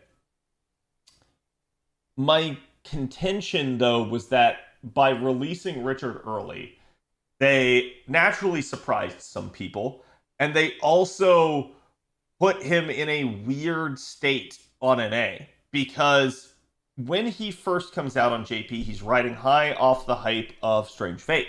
A lot of people are like, ooh, wow, I can't wait. But when it came to NA, while the hype was there somewhat, the hype, I think, and Jack can tell me if I'm wrong on this, but I think enthusiasm for Strange Fake was overall down until it actually came out. Until it started airing and people were like, oh, okay, it's now a thing. We can actually go week to week and watch it. That's when I feel like the hype finally went back up. So I feel like they actually released him in what was almost like a historic low. And because of that, yeah, it does feel like he's released a little bit too early. And it also feels like he's released in a bad state. That is to say, Richard is actually one of the like lower end NP damage units for sabers, and that's not a good thing. That's not like something you really want to be touting. People overlooked this when it happened on the JP side of things, mostly due to the fact that he was still a serviceable unit, and essentially, again, that hype factor was there. But now, since then, we've had an entire year with Richard. In that year, Logress has come out. And while I don't expect somebody to be like, I don't expect every unit to be at Logress's level, it definitely hurt Richard from a viewpoint of like, is this a unit that I actually need? People had time to come to grips with the fact that he existed, this is what his performance was, and that there were just overall better units out there than him. So it's like that fresh new car smell, that impulse buy that they relied on just really wasn't there. So that's why I felt like it really just was kind of a mistake for them to do what they did. I do believe that, like, yeah, if you were to try to release Richard now, that actually would play a lot better than if you tried to release him, you know, basically at New Year's. So to me, I look at this and I go like, man, this was so close to being a good idea for them, but it really just wasn't. Now, they come in here and they end up buffing his third skill. Now, you guys can see his third skill definitely is kind of his enabling skill. It's his 30% charge, his Buster Absorption, his Buster crit damage, and a 20 crit star bomb. Honestly, the skill, all in all, is a little bit overkill already to begin with. And they end up buffing it again and essentially increase the critical damage of Buster cards for 3 turns increased. So now it's 100%. And then increases his own damage against enemies with balanced alignment for 3 turns. So I do at least like that they give him a steroid. I like that it's 3-turn duration because this means that we can double it up. Unfortunately, it's only 30%, and balanced is a rather rare state in this game. So while it is a nice niche for him to have, because there's not a whole lot of people that actually can exploit it, it's not going to be that useful of a niche. This is not going to be something where everyone's going to run out and grab Richard and say, I have to have him. So at the end of the day, it is a decent buff for him. It does actually help out his damage numbers, which are where I feel he was the most anemic, but it's not going to actually really solve much of the issue of Richard at this point. People were talking about the Buster crit cap. Yes, again, having 100% Buster crit up that you can double up on, so it is stackable. He does have several other modifiers in his kit. He does at least have the critical star generation rate, and he had the crit star bomb there already. But this is the other weird part, is he also has critical damage on his NP that activates first. It's an interesting effect, too, because whenever you put something activating first before the MP, it feels like it kind of almost uses a little bit of the itemization points of the unit. And crit damage doesn't need to happen before an NP, because even if you pre-card the NP, it won't be there, and you're not going to card till after the MP finishes anyways. So I was a little bit surprised to see them be like, oh, it has to activate first. It is what it is, but I thought that was kind of an interesting one, because it felt like they could have front-loaded it with the damage buff, but yeah. Like I said, it's an okay buff for Richard. If we look at this in the grand scheme of maybe there's another buff coming, then maybe Richard gets good here. We also have no idea what this new unit is and how it's going to function. That is the Black Lion, but it's definitely, I'm going to say, an interesting scenario. Still, I'm okay with this buff. I just don't think it's the best for him. Penth. This is Penth's first buff ever. If you asked people how many buffs has Penth had, they would have told you like 2 or 3. He's never had a buff, which is kind of absurd if you actually think about it. Like, Penth is a unit she's not a year 1 unit, but she's basically a year 2 unit that has had no buffs, and damn did she actually need one. right? Like, I'm at least a little bit disappointed because I think the thing that I really truly want Pent to have at the end of the day is defense. But if we look at the actual nature of the unit, that is not how they are designing her. They are designing her to be high octane glass cannon with a little bit of party support. So they don't want her to have survivability, but that is what I would have liked for her to get. Still, they come in here and they take her charisma, which was just a standard 18% party-wide attack up for 3 turns, and they change it into a nice flat even 20%. So this is yet another charisma buff that's getting the fix, so to speak. But they also add new utility with granting the party ignore defense for 3 turns. This is actually really good. It's not easy to get ignore defense to the rest of the party, and given the fact that Penth already increases party buster performance by 20%, and has the charisma effect here, this is a solid addition. This means that like you can kind of just rotate Penth in for some additional steroids and have her give this to maybe another unit as well as herself, right? So like this, I actually really do like this. On top of that, they give her 30% gauge, so she now has 30% charge. But if we look at this in the scheme of a 3-turn, this effectively means that Penth can also have her 20% charge per turn rolling on the thing at the same time. So if we break down how this looks, this is basically a 30% charge, a 20%, and a 20%, making her 70% charge right there just off that. But wait, there's more, because you guys can see this skill is on a 5-turn cooldown. What does that mean? Well, that means that we can actually get back to the 30% charge really quickly should we need. Also, you can have things like the mana loading a pen, and you can also double up on the charge per turn here, as this is also a 6-turn skill. So if you have something like the 5th append, you can get that skill back on turn 2, and then functionally make it so that you already essentially are getting 40% charge on turn 3. So she can have her append for mana loading, and then she can have her 5th append to get the 20% charge skill back, which when you put the 30% in here, just however you want, you could also do it on turn 2 again if you wanted to front load it. Like basically this turns each of her turns right here into 50% charge turns. So now when you start looking at that, it's like, okay, I can do 50% for Koninskaya, 50% from Koninskaya, and that's gonna like alleviate all of this 40% that she has. You can combine that with an Oberon, and that means that Penth now has become a Black Grail looping single target. So yeah, there's some hilarious stuff here at play, but I'm not even going to look at that because obviously, you know, trying to Black Grail loop a single target, while it does have its applications, it's not something that I necessarily am going to focus a lot on. But I am going to look at this, and I am going to say, this is a nice utility.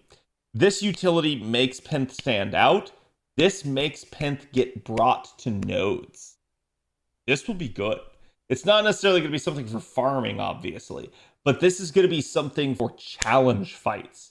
That a unit that was a glass cannon that had no survivability now is going to have her own role to play in these sorts of things. So I really, really like the Penth buff. I really feel like it's a solid addition for her.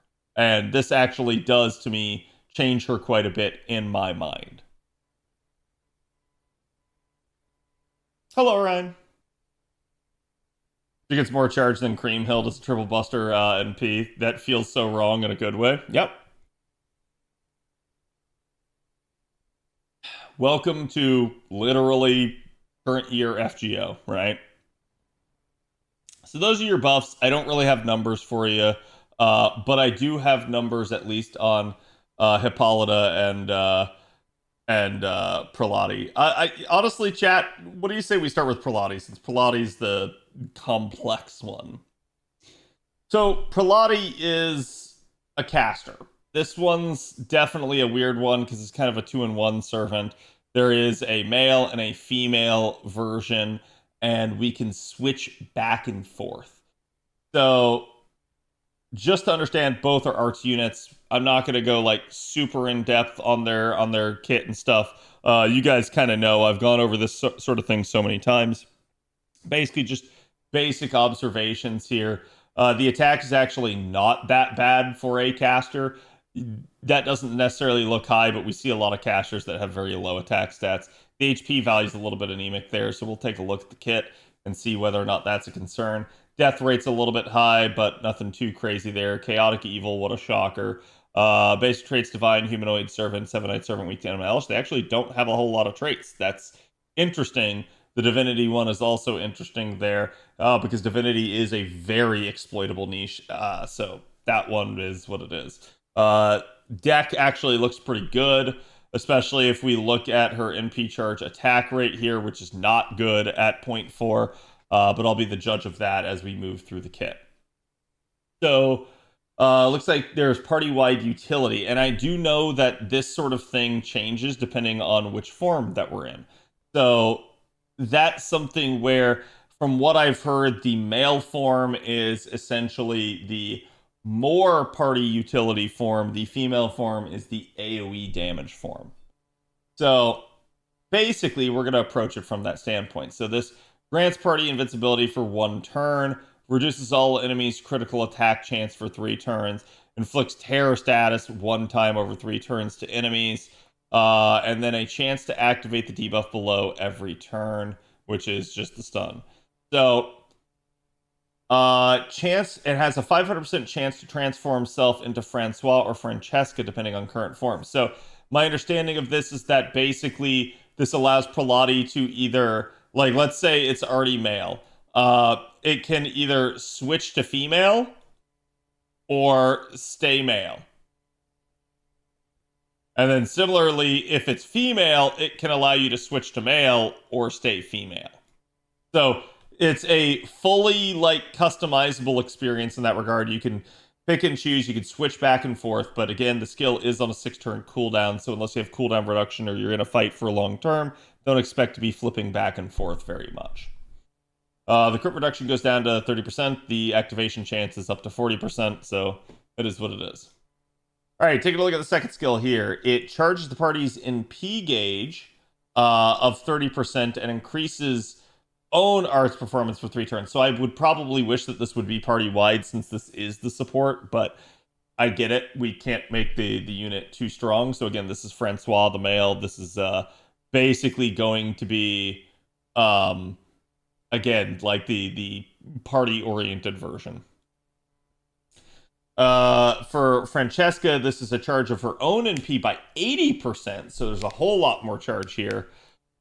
Which, if you actually think about it, technically this is aggregate more charge, since you have a 3-man party and 30% each is 90% charge in total. Francesca having 80% is actually her getting shortchanged a little bit, but it is what it is. The good part about 80% charge is that if we have a NP interlude, sorry, not NP interlude, mana loading pen, that we can basically start them out from 20%, get this, and then boom, you're already at 100% just under their own power without any sort of external charge. Also increases own arts performance for 3 turns by 30%. So this, I'm going to say this skill definitely appears at the current point in time to be a little bit more in favor of Francesca. I wonder if this is intended to be like a competitor to Castoria, but we'll see. Third skill here for Francois increases the party's damage against lawful alignment enemies for 3 turns. It's only a 30% power mod. That's actually not super great, but this is generally the way that it is whenever we have a party-wide power mod being applied. And then party arts performance for 3 turns. Okay, so this makes sense as to why this is the selfish arts up on skill 2. So basically, here's the party-wide one of 30% for everybody else. If we look at Francesca, this is party's damage against chaotic, so she actually does have a little bit of a party niche as well as with the first skill there. Against enemies for 3 turns, also 30%. And increases the party's NP damage for 3 turns by 30%. Oh, that's actually kind of interesting, because this in a weird way means that Francesca can be a little bit more of a support to a non-arts unit. Not that you couldn't still make her a support to an arts unit. You absolutely could. It's just that Francois is specifically dedicated to buffing arts performance. Francesca is more neutral here with NP damage. So definitely an interesting thing to denote. Territory creation B of 8%. That's going to help a little bit with the NP gain rate. And we do have 3 arts cards that are 4 hits. So that, again, does explain some of this. Plus arts up in the kit. Yeah, I'm going to take a look at the NP and we'll see. Just taking a quick look at the passives here. Divinity minus just some flat damage there. Nothing too great about that. Otherwise, honestly, kind of disappointed that their passive skills are very rudimentary. Again, mana loading already seems like it's really strong. Anti-ruler attack damage aptitude. This is somewhat rare, but it's not something you've got to have by any stretch of the imagination. Skill reloading may actually be useful on them depending on how you see yourself using them. So taking a look at Francois's Noble Phantasm here. His is a debuff-based Noble Phantasm. It is arts. It is a 5% chance to reduce all enemies' debuff resistance by 30% for 3 turns, which is not stellar and doesn't scale, but it is what it is. Inflicts confusion status for 3 turns to them. That basically has a 30% chance to skill seal them for 1 turn. Inflicts curse of 1,000 damage for 3 turns to them. Reduces their buff success rate by 20% and reduces their NP damage resistance for 3 turns by 30%. I'm gonna be real with y'all. This is a shittier waiver NP at the current point in time from looking at this. Now, what I do think is that this outscales waivers NP. And what do I mean by that? Well, basically, this is very similar to waivers NP. Honestly, I'm not a huge fan of muddling with buff success rate and debuff resistance too much. It really just doesn't matter in most cases. You're either going to land the shit or you're not, and if something's super immune to it, you really don't want to have to try to like pierce your way through it. You want to try to do something else to just ignore the effect. So I'm not big on like lines like debuff resistance and buff success rate being a big deal. This is actually more of an anti-player mechanic than anything. Looking at this, the NP damage resistance is definitely nice. This is going to just increase it's basically NP damage up, just it's down and on the enemy instead. So definitely a nice thing there. The arts resistance for 3 turns is where this turns the tide. Because even at the best set of circumstances, like with an NP5 waiver, you're looking at basically 50% defense down. So you already kind of just have this at NP1. So the second you get NP2, Prelati's going to outscale waiver. What are we missing? Well, we are missing the chance to stun that waiver has latently in his kit. So there is a little bit of an issue there, in my opinion. Like, on one hand, Prelati's a little bit more of a good setup for damage. On the other hand, waiver has drain and stun that Prelati doesn't have. So we're trading that for a chance to skill seal. I prefer waiver for stall. I prefer Prelati for nuking, is the way that I look at this. Francesca, on the other hand, though, is an AoE arts NP. Deals damage to all enemies, reduces their NP damage resistance by 20% for 3 turns, which unfortunately happens after damage goes out. So this means that this will be in effect if you keep damaging the same set of enemies. So it's definitely a little bit more challenge-oriented than farming-oriented, because this will not come into play for most farming nodes. She removes the party's debuffs. This is nice. This is a nice cleanse. Grants the party debuff immunity for 1 time 3 turns.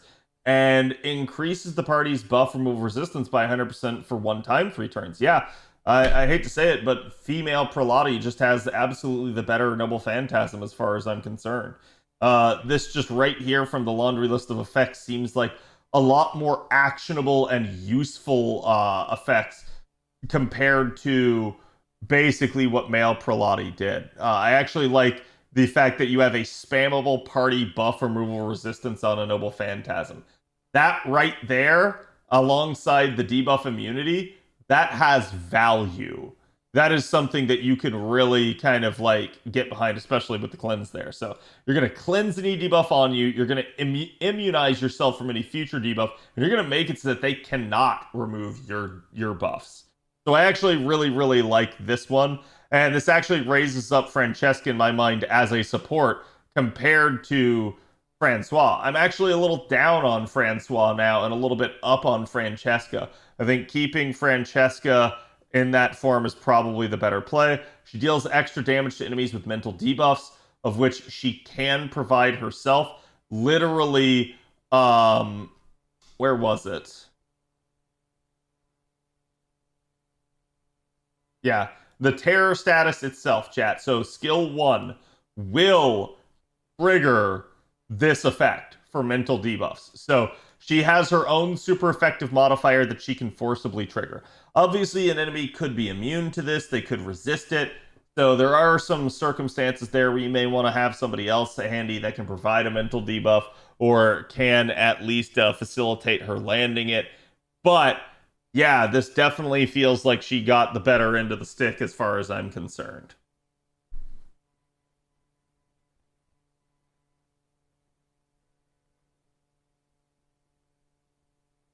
Stellar challenge unit. Yep. I do actually think that Francesca looks a lot better than Francois does.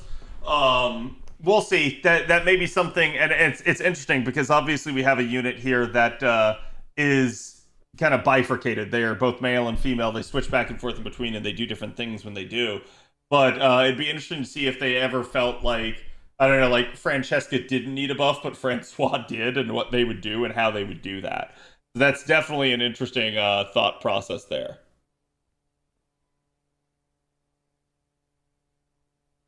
Okay, let me read Avalon's notes here just real quick. Per turn stuff. Okay.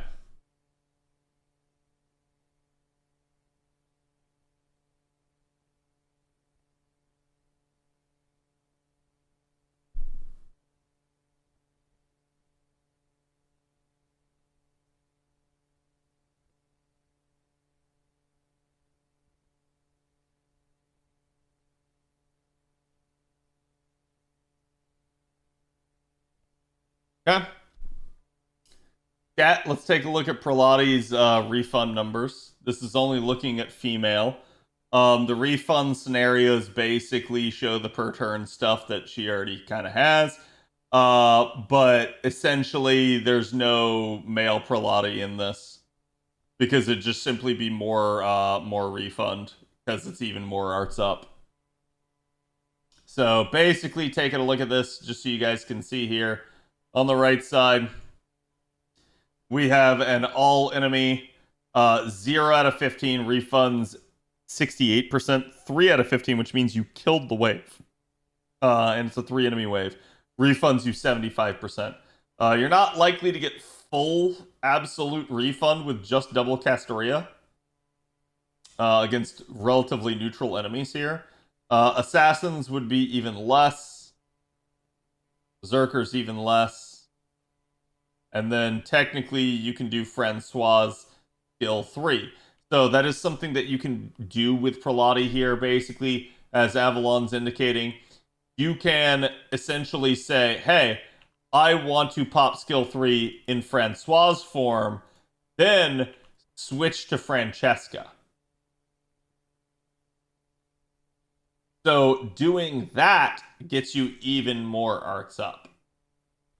And will actually provide you. The thing is you would miss out on the terror status being on turn 3. So, depending on how you're trying to handle this, depending on the node, could be what it is.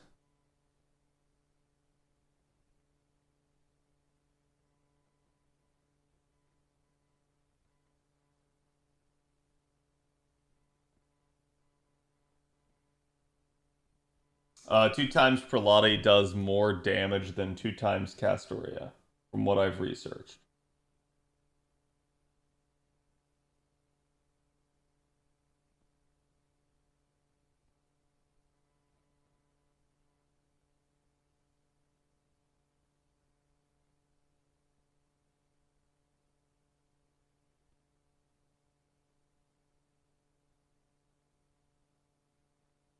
Hmm.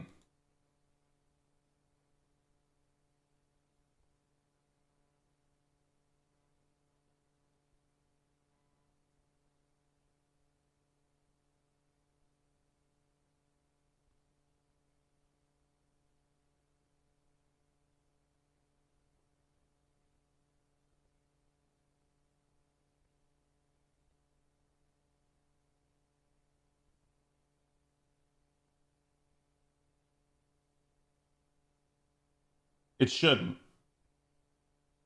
Hear me out. The only way that it should is if you're using Pilates NP. And if we're using Pilates NP, then we also get fair game of using Castoria's NP. Agreed? So basically, yes, there's a little bit more modifiers here than Castoria, but only if you don't use Castoria's. Nope.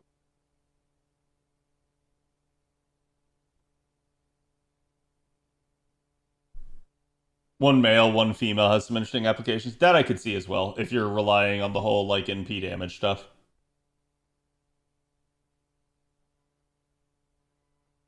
But anyways, I'm going to give you guys the actual numbers here in a second. So, yeah, basically, this gets a lot easier to hit 100% if you're mixing in Francois skill 3. It just kind of sits there and forces you into a certain skill application and setup application. As for compositions that work, and this is just, again, I believe, focusing on the female form in particular. So you guys can see, these are going to be the ones that actually can sit there and relatively cleanly in a like single setup loop. No real problems with that. Pretty easy to do. And yes, it's obviously something where you could combine in like another Prelati or something.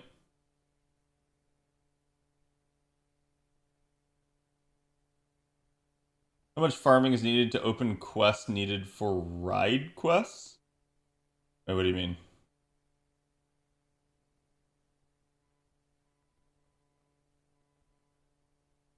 If you're manipulating both forms in the same node, you'd need 4 turns. No? No, not necessarily. Francois' debuff NP allows you to charge with heavy NP. Okay. Sure. But then somebody's still gotta kill.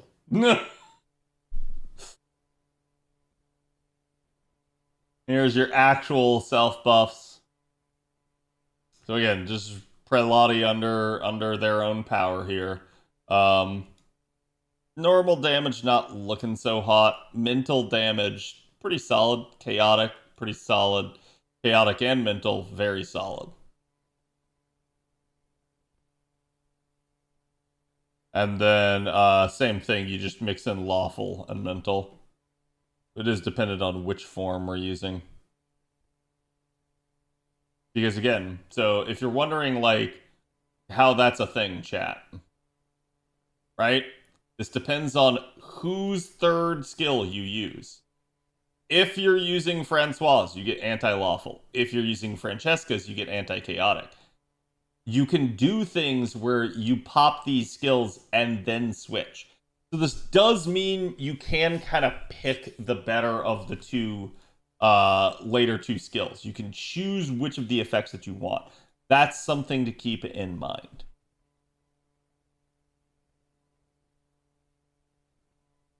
Yep. Here is this is only the damage against a single target is what is shown. And it is always neutral. Yeah. So keep in mind that obviously if you're AoE, like for instance, this is going to be way more.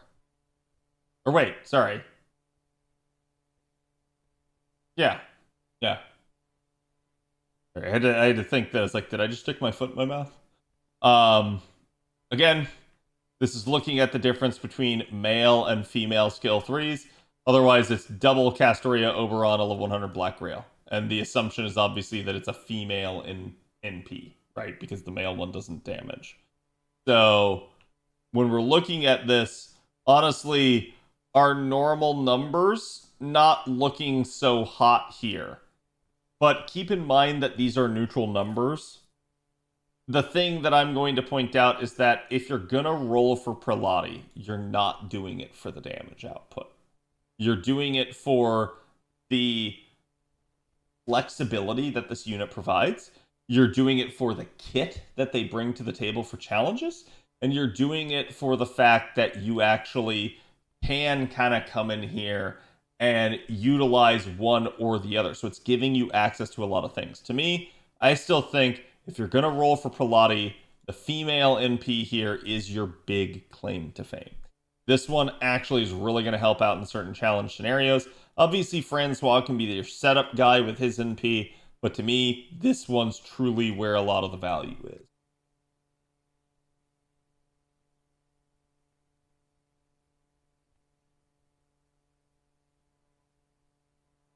It felt weird to conceptualize. Yeah, it's all good. Okay. Chat, that is Prelati. Let's actually show some comparisons here, though, just real quick. So, for instance, here's Prelati in, like, optimal settings. Same thing here. So you're looking at about 359 kind of being the cap, but probably somewhere in the, like, lower 200s is your actual number. So Anastasia's going to beat Prelati, if not in a niche. Caster Gill is a 4-star and already does pretty insane damage value there. If you have multiple MP levels, you're kind of looking at least at NP5, you're looking at Prelati in niche kind of numbers. Da Vinci Caster, definitely come a long way, but still, like, we're looking at kind of on average better than Prelati, unless you're talking Prelati niche, and then it's competitive. Murasaki, and this one's probably the bigger one, because Murasaki actually does provide buff removal resistance to the party, but it's on a skill. So with Murasaki, it's widely going to be dependent on the power mods at play. She basically can outscale Prelati in terms of damage output, but obviously isn't going to have Prelati's flexibility in terms of her kit. And then ASK, let's just be honest, ASK is just going to trounce Prelati in damage. There's no ifs, ands, or buts about that one.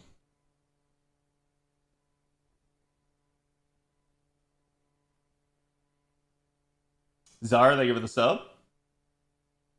Did I roll for the Prelati Menace? I did not. We were just talking about how I felt about the character, though. Okay, let's take a look at Hippolyta here. So, Hippolyta is our welfare for the event. I was surprised to find out that she's a gorilla unit. She's triple buster deck. I thought if they were going to make another Rider Liz, they were going to make her at least different, but hey, it fits. So, basically, just kind of looking briefly here at stats. She has 12k HP. It's actually not bad. Only 8k attack here, though, is a little bit concerning. MP charge rate's not bad, especially for a triple buster. I usually expect to see it a little bit higher than this, but it kind of is what it is. She at least has 4-hit arts and quick cards down here. She's lawful good. Death rate's fairly high. Divinity is definitely exploitable. Moon is interesting here. Writing. Yeah, there's a whole lot of exploitable stuff there. Taking a look at her skill set. Increases the party's attack for 3 turns. Just solid 20% steroid there. Critical damage of female allies for 3 turns, so she's female synergistic. Stealth evasion 2 attacks 3 turns. I like that. And child servant allies evasion except for self 2 attacks 3 turns. That's definitely going to have some applications. Well, sorry. Second buff here, or sorry, second skill here is going to increase buster performance for 3 turns by 20%. Buff on attack buff for 3 turns. And 5 critical stars when attacking with buster cards gains critical stars. It's interesting. I actually feel like there's a lot of synergy here with Penth. We do get the 20 crit star bomb. It's buster performance for herself. And then basically Again, critical stars whenever she attacks. NP damage for herself for 3 turns, self-charge of 30%, and critical stars every turn for 3 turns of up to 20. Wow. Okay. So 6 turn, 6 turn, and 6 turn means that all of these can be doubled up on with a Koyanskaya setup. Plus, given the fact this is welfare, 5th append is available to us because we do have the coins. That does mean that we could potentially lower all of these to 5 turns. If we were to do so, this skill's definitely going to help out since you can get the NP damage back faster a little bit. But performance you can also scale up a little bit quicker. Same thing with party attacks. Yes, every single skill has a potential application for popping it earlier. Again, mana loading is going to be key for a unit that's a 30% charger. Anti-Avenger here is okay, at least from the initial kit. And skill reloading's probably what I go with. So I probably focus on 2nd and 5th skill for the most part. Noble Phantasm ignores defense for 1 turn, activates first, deals damage to 1 enemy, increases party critical damage by 30% for 3 turns, definitely nice since that'll stack, and increases party's critical attack chance resistance by 30% for 3 turns, which is actually sizable. That will be enough to make a lot of enemies that don't have a crit buff unable to crit her. So definitely intriguing. Deals extra damage to enemies with chaotic alignment of 150%, so she's just super effective anti-chaotic. That's not bad. That's actually just a solid, straightforward kit. There's not a whole lot of fluff in this kit. It's very simplistic, but it's very good. So, based off that, let's go ahead and let's just kind of look at damage numbers for Hippolyta. So, again, she's single target, not AoE, so we're obviously going to be expecting a little bit higher numbers here than like when we were looking at Pralati.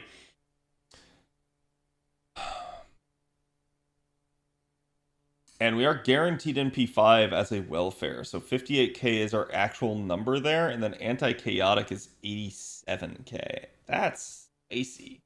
That's actually very solid numbers. Taking a look at her true in-comp numbers here. Wow. Yeah. That's the power of Buster Synergy right there, gentlemen. Yeah, anti-man, anti-chaotic, and the potential to have both. Yeah, you're looking at 1.3 million getting pumped out of a welfare that is just going to sit there and functionally Black Grail.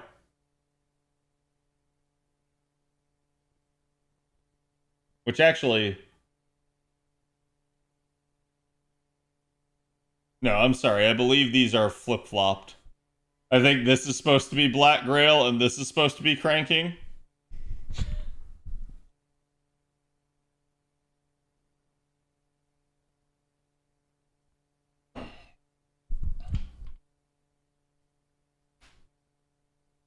Basically anti-chaotic Summer Cream. Well, yeah, but consider also as well that Cream is a berserker compared to Hippolyta being a rider, right?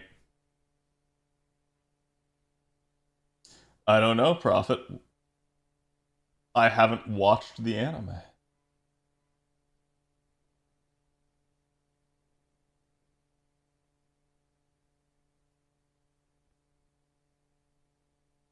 The last number, yeah. Well, keep in mind, one turn damage is a little bit more. Also, no Saberface trait? Yeah. At this point, not surprised.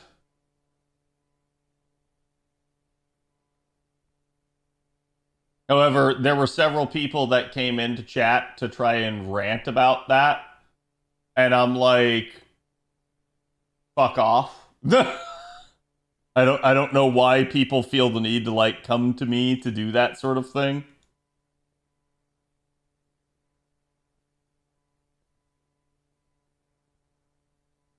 Why is this not opening?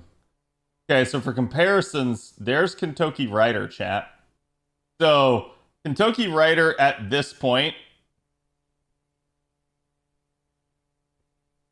like, he's not a bad unit by any stretch of the imagination, but this does pretty much put him in the ground.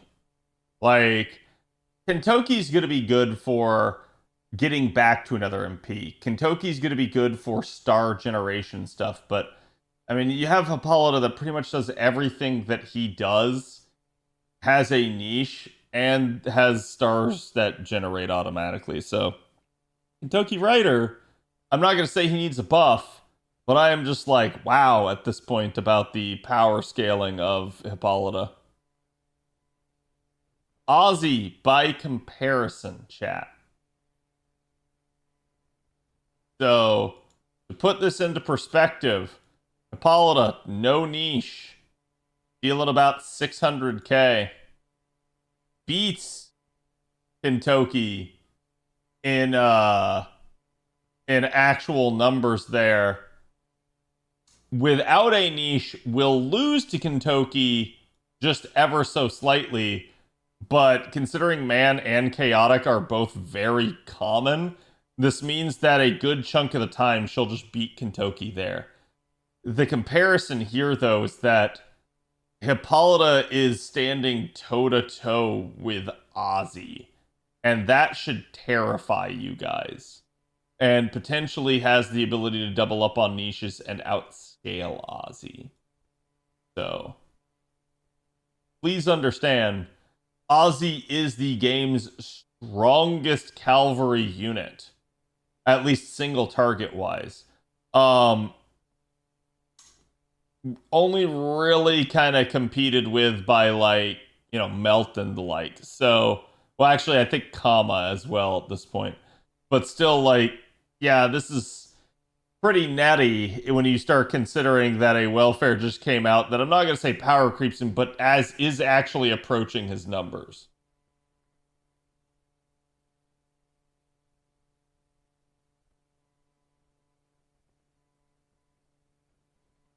Cats is in sore need of a buff. She actually does at least kind of still hold her own some. And Cinderella, chat. So, essentially, Cinderella is the true comparison here, and she smokes Cinderella. Like, it's not in the sense of, like, you can't use her. She's still good. But it is in the sense that unless Wild Beast is coming into play, or you just specifically want some aspect of her kit, Hippolyta just is kind of the stronger unit. And a little bit just going to be more difficult to stop with the defense ignore. So defense ignore is really nice for a lot of challenge scenarios, especially because there's just so many times that the devs try to stack some annoying ass defense buff on the enemy. So it is a really, really nice thing. She doesn't have Invuln Pierce, obviously, but that is not a difficult thing to provide her with at this point in time in the game. So, yeah, Hippolyta's just really strong. I can't say I'm upset about having a strong welfare, though. Feel box outside of NP better than Liz? Yeah, a little bit.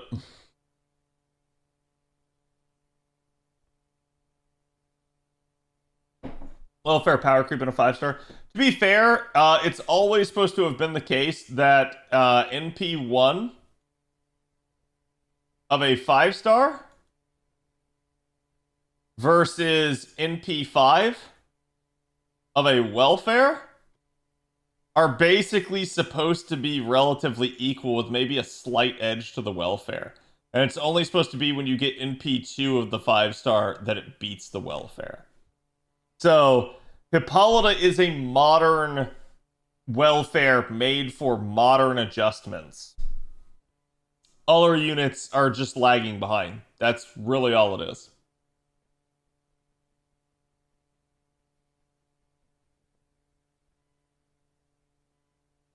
When are you picking me up in those big strong arms of yours? I don't know. How about you come bring your big strong arms and you help me move? But how's it going, Fox? How was stream, bud? You're saying they will buff Ozzy's Imperial Privilege? No, because Ozzy still does slightly outdamage her. It's just close.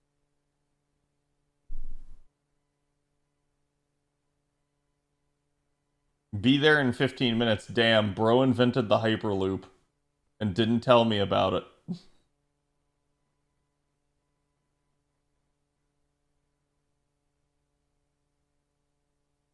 Swimsuit Hippolyta next year? I mean, it's technically possible, but It is what it is. Chat. Because I would like to get this game key covered, we're going to be covering ASKA here for the last hour of stream. Not to like sit here and cut FGO time short, but I do kind of need to get this one out there. So if one of the mods can swap categories for me real fast. This is a newer survival game. I've had my eye on it for a while. It's sort of a like interesting like Viking-based survival game.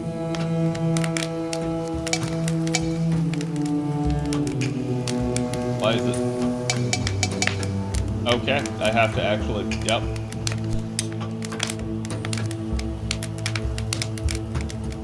Interesting. They've done apparently a lot of like quality of life and stuff on the game. And as you guys can see, it does look like they're updating it relatively frequently. So it looks like we're poised for a very good survival-like summer here, with multiple games out now that are fairly solid and actually like... Oh, I see. So is it... Oh, we can actually change face and hair. Interesting.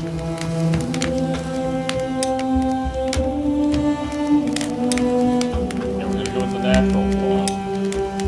My god, that's piercing eyes.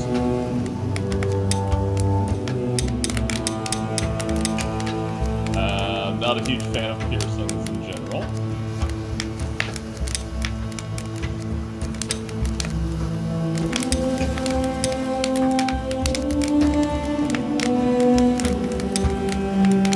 Guys, just me or does my character's face seem a little... What? Oh.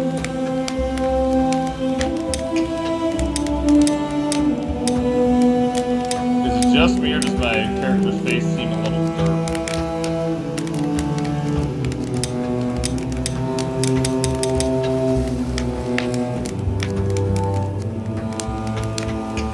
The game is super loud. My apologies, chat. Is that better?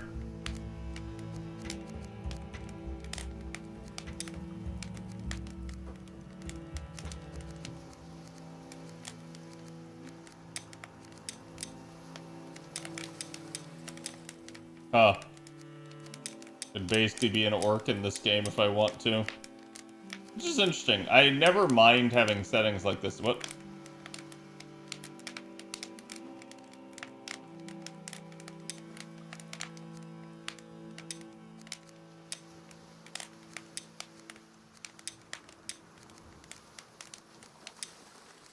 Okay.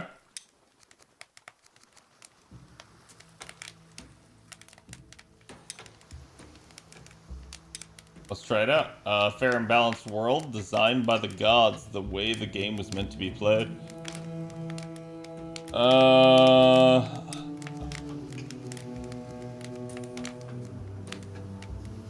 Upload to cloud. Interesting.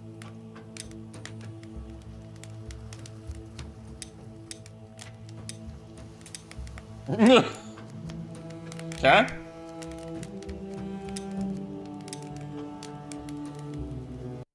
I just don't like how big that is. Not all buildings are found in the build menu. Some buildings, like the workshop, have buildable add-ons. So basically my understanding is that, like, this is a little bit more in the tower days defense. before, the gods gave us the spark of ambition, which lit the fires of creation. They gave us a world of our own, a home. They made us builders, warriors, legends. They gave us everything. But our hubris overcame us. We thought ourselves to be gods instead. We tore apart their memory, and so we were punished. Everyone, everything cast into the fire. Yet some of us were spared.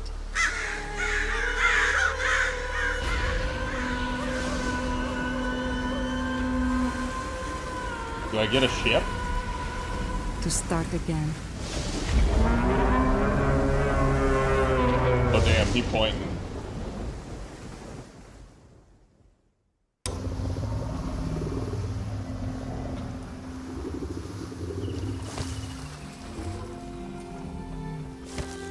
Hold on, just gotta get me some of this Jotun blood.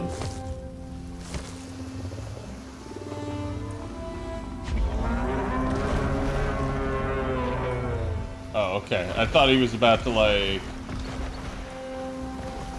stand there hovering. Oh, there's a search area button. Okay, I like that.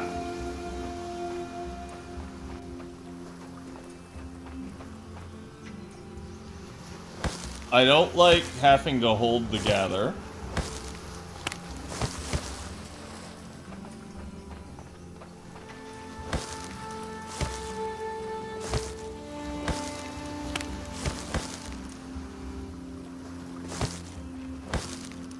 Especially since these aren't trees, I feel like I should just be able to, like, press E and pick it up.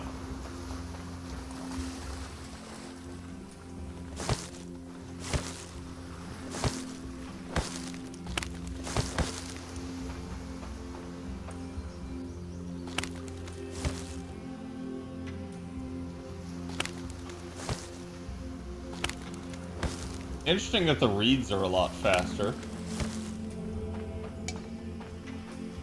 My inventory is already full. That is not a good sign.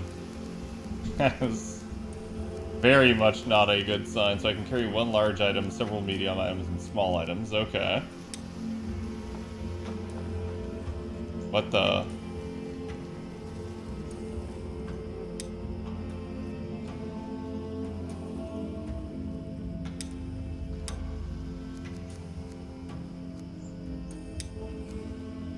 Bushcraft, simple fire?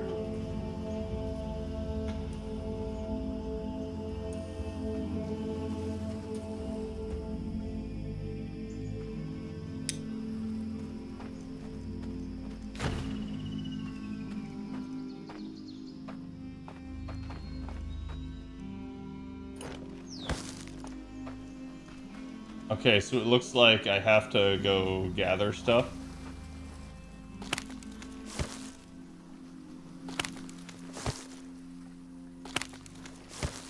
Yeah, not really a fan of already, like, the size of the inventory in this game. Wait,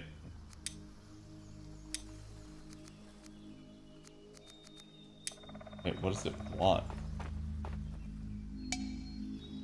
Required supplies. Not 6.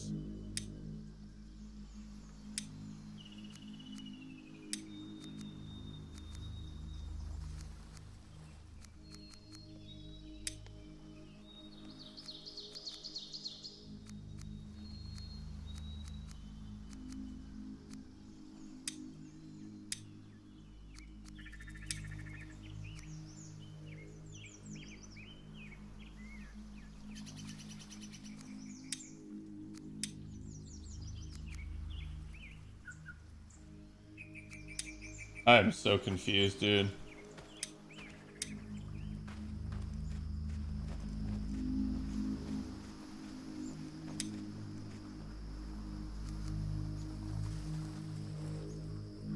Flax bushes, thatch, and bark. That's what I need.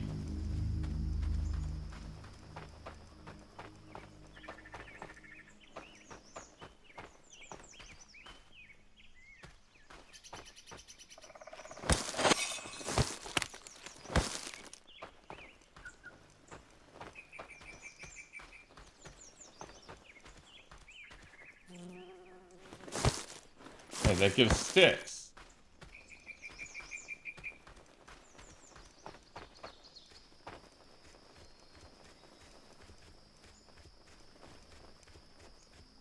Okay, so flax is just rare?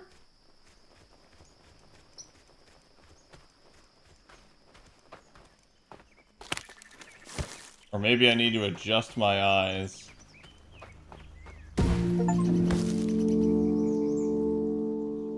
Old face is making reappearances, yeah.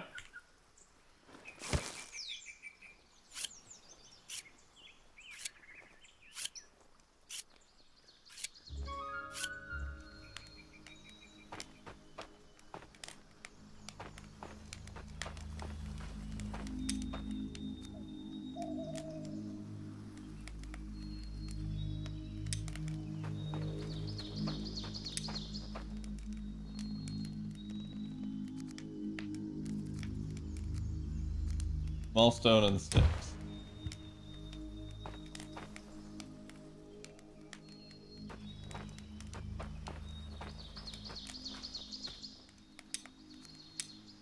I definitely need to get myself a pickaxe.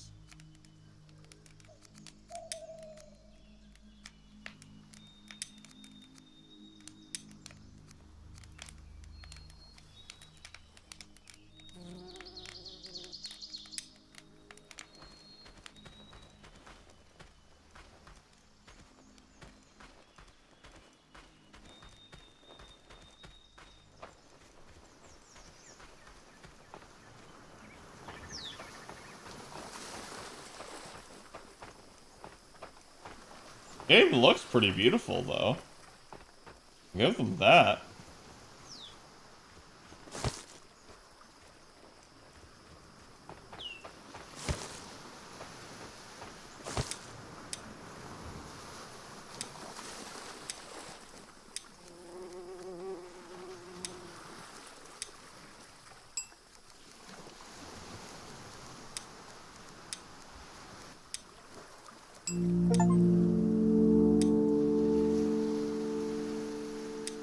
Oh my god, I need another stone blade.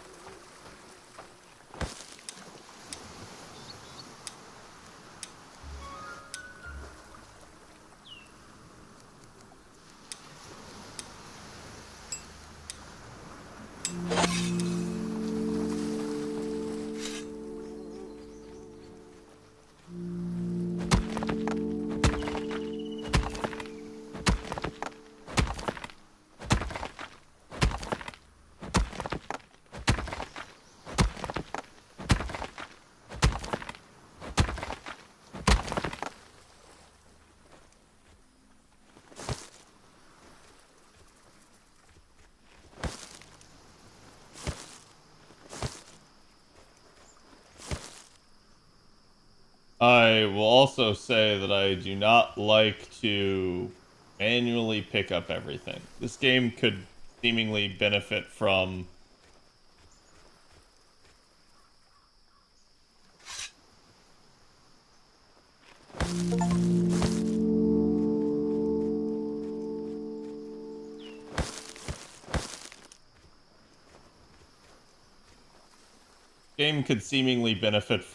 Conan's like ability to just pick stuff off the ground without an animation and stuff.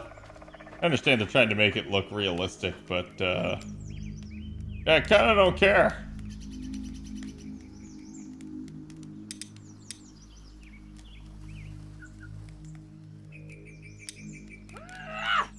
Well, I managed to drop the item.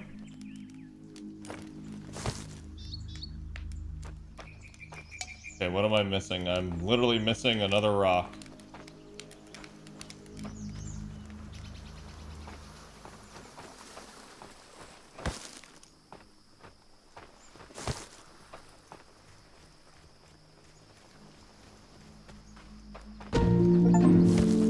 Okay. New deed completed.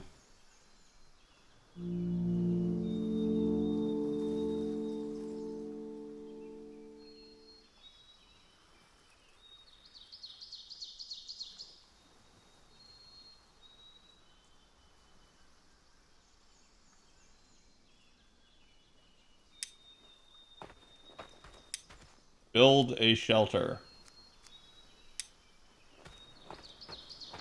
Where's my hint wisp?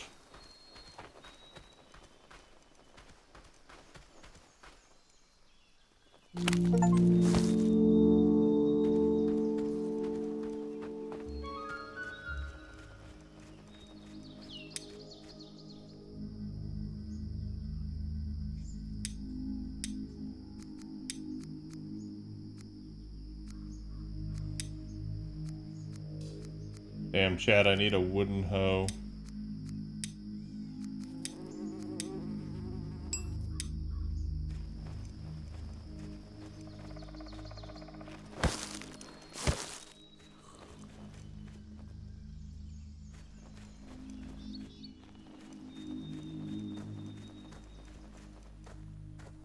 Mountain Blood Shard needs better equipment.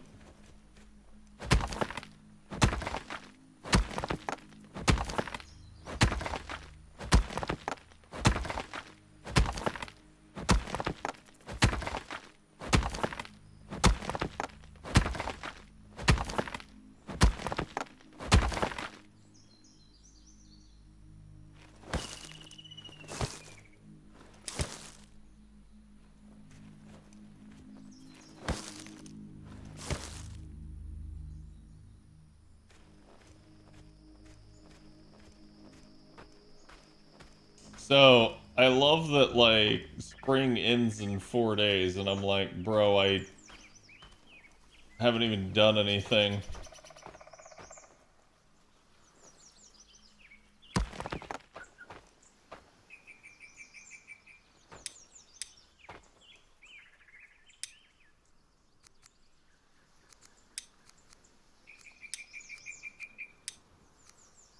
I do like that I can just click in and craft something, like, that I need. That's kind of a nice feature.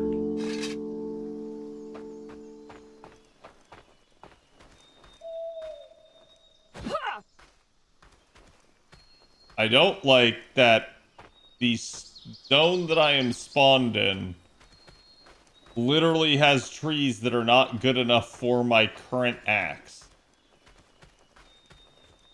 That seems kind of ass.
Um...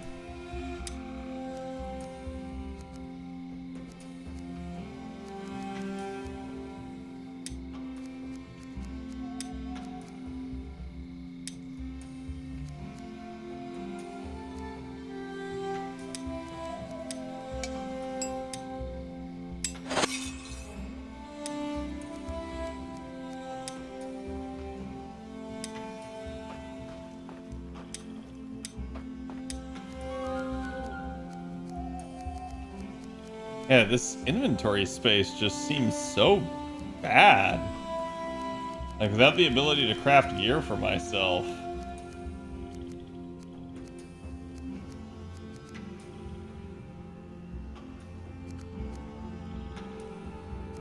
It just feels so prohibitive.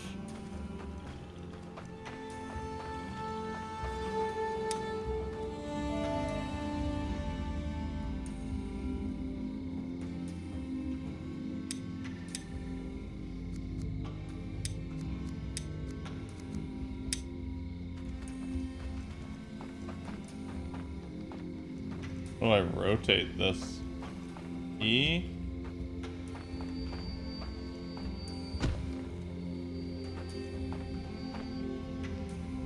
I literally need a hoe.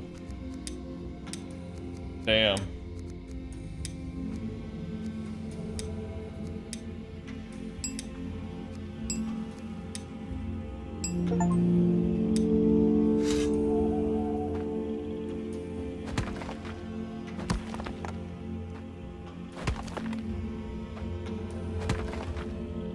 Okay, that's an interesting leveling mechanic. What? Why did it destroy the shelter? Or did it?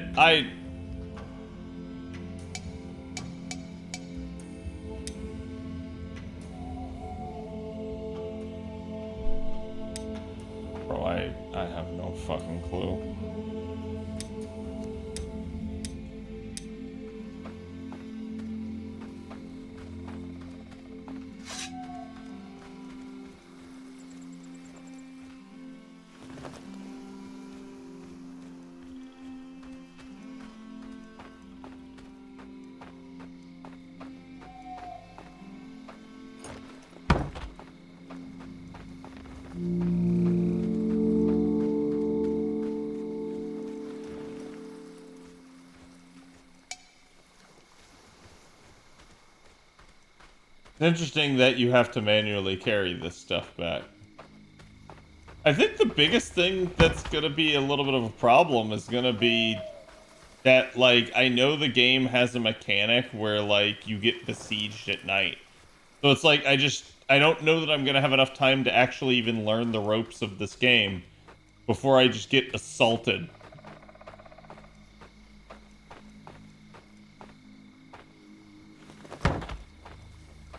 Missing equipment hammers. What?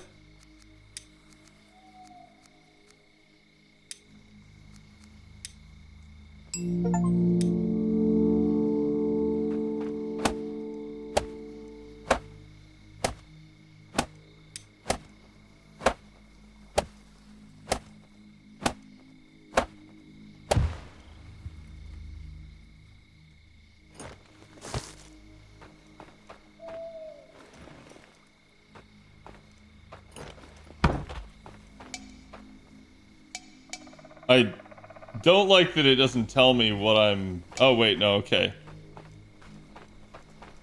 Requires additional pylon.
So confused right now.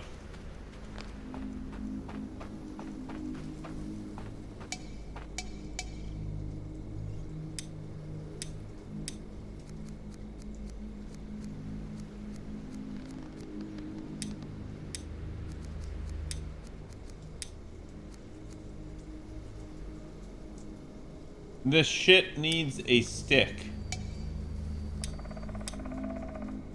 is what it's telling me.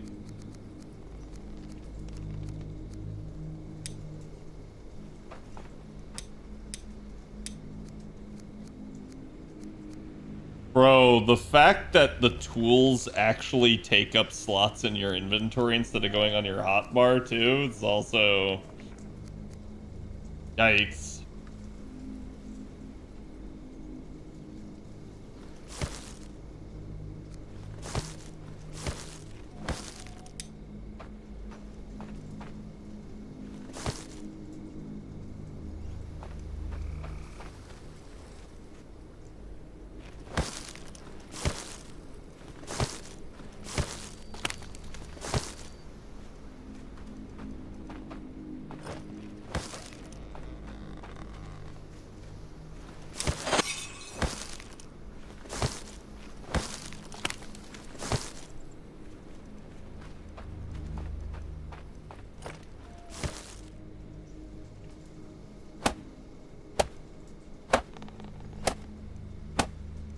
Like, this is so crazy that I need all this just to build this one little shit shack.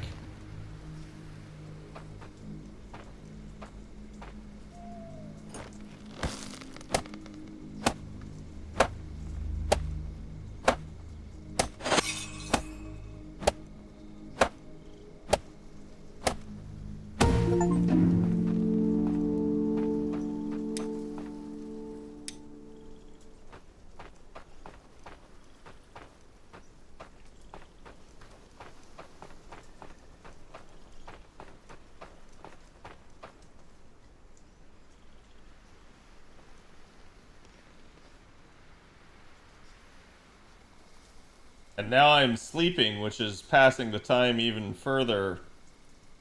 And I don't know that it's giving me a benefit?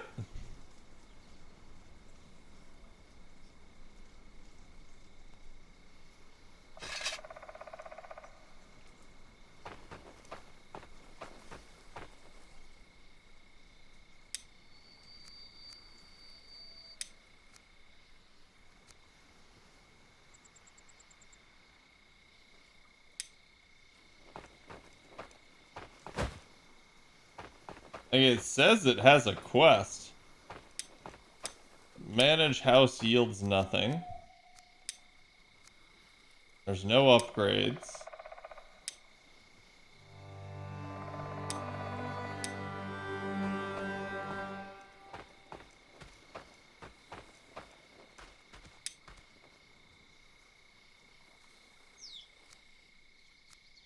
Boy. Sure am friggin' terrified.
Like, at least it's not the clunkiest thing ever to pick stuff up, but it's not great.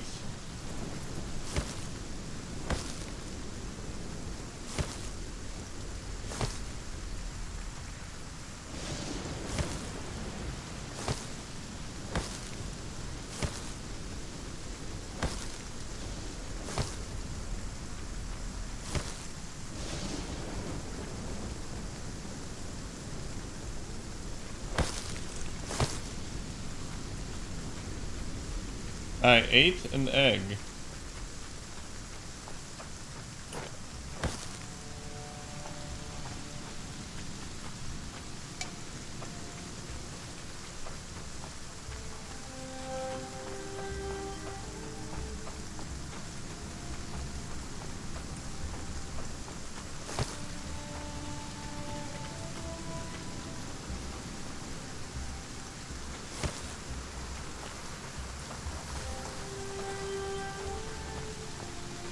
Boy, you can tell this is New Beach. They just littered it with food.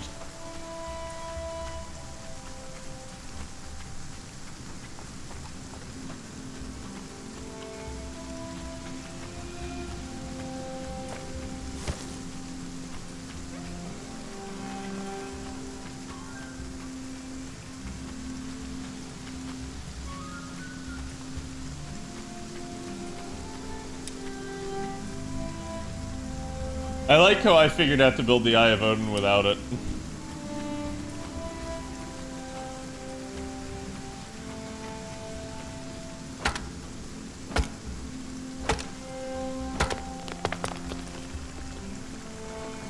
No water supply, no food production, no immigration.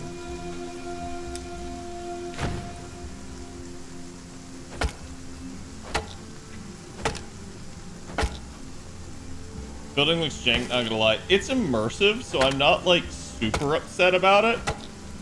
I'm, like, if this were all the game was an in-depth, more immersive builder, I'd be okay with that. I am more worried about the fact that spring ends in 4 days.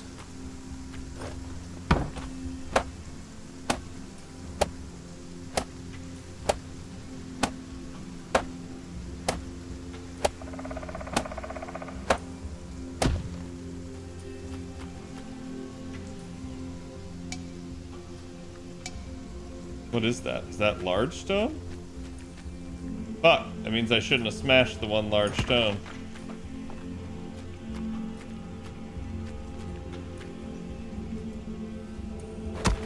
I also like that I can just hit a button to harvest, and so therefore I don't have to switch between the items. But like I said, inventory management is definitely an issue.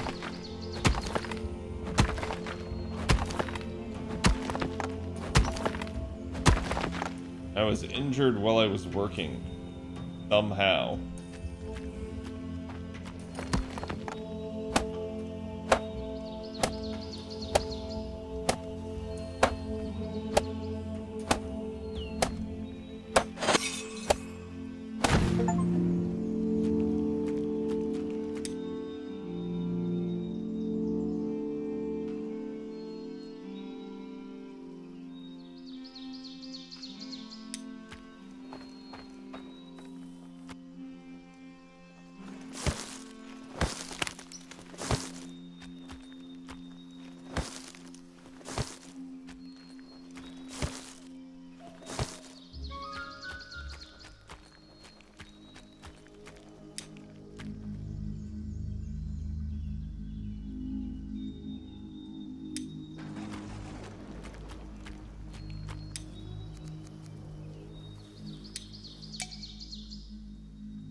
His perks is that he's a rocker, he's proficient in stone mining, but I eat more than normal villagers. Stormforged, I've been imbued with the power of storms and I draw strength from thunderstorm. Temporary boost to physical abilities and morale.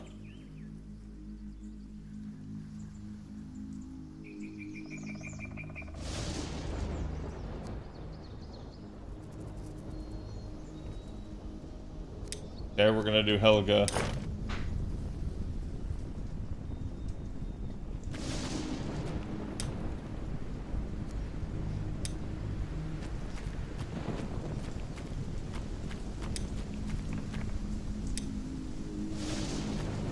Minutes until they arrive.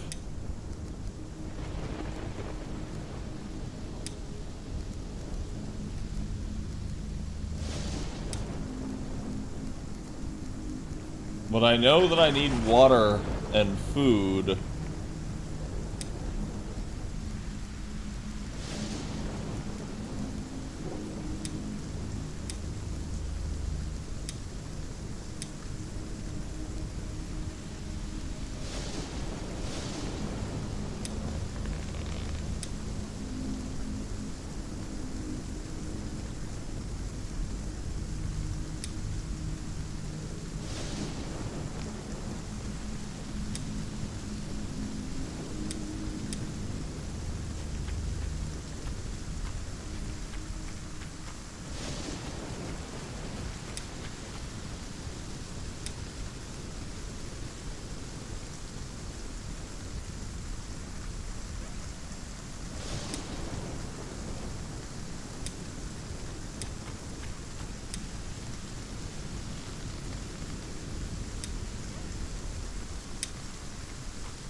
So...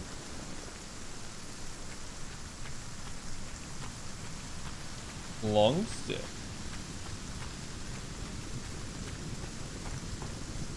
Yeah, it's like the fact that I'm basically racing against time with a jank building and gathering system is what upsets me.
Oh, I'm on my own already. Okay, good. Onion and garlic to heal up. I always heal up when I eat Italian as well, chat.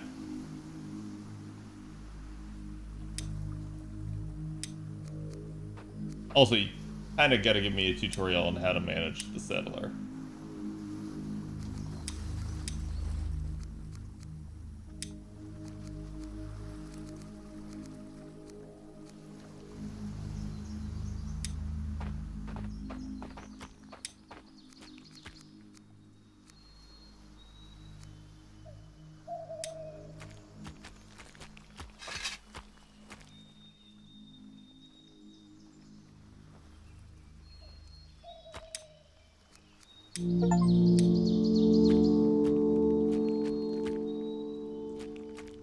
Okay.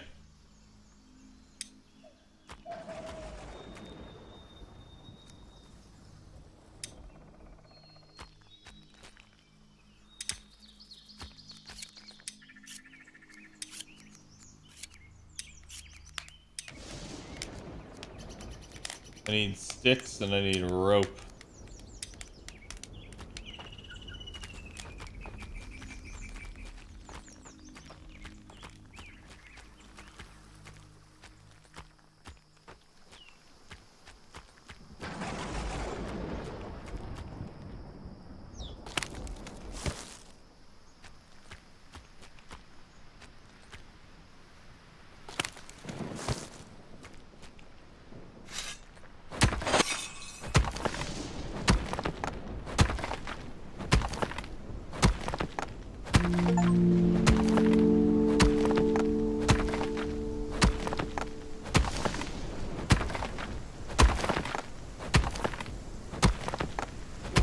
Hey, you're gonna get some water? Yeah.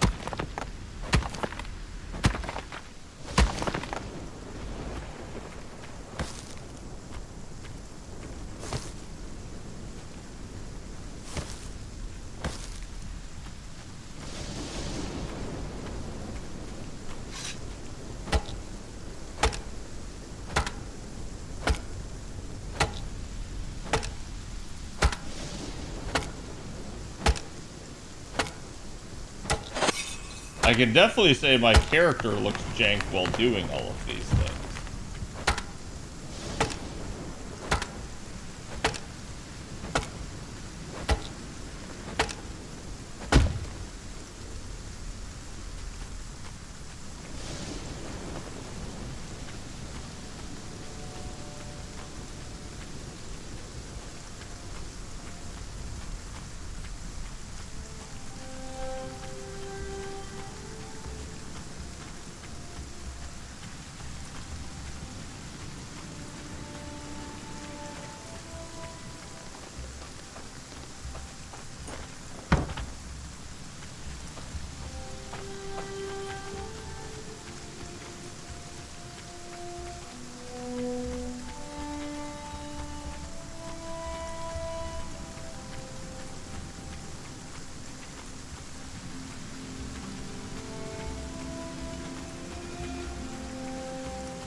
Yeah, I kind of don't like that, like, the starter zone has, like, 3 different levels of timber already.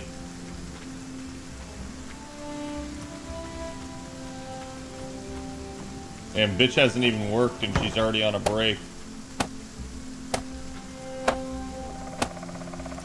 Watch as the rain stops the second I get this built, chat.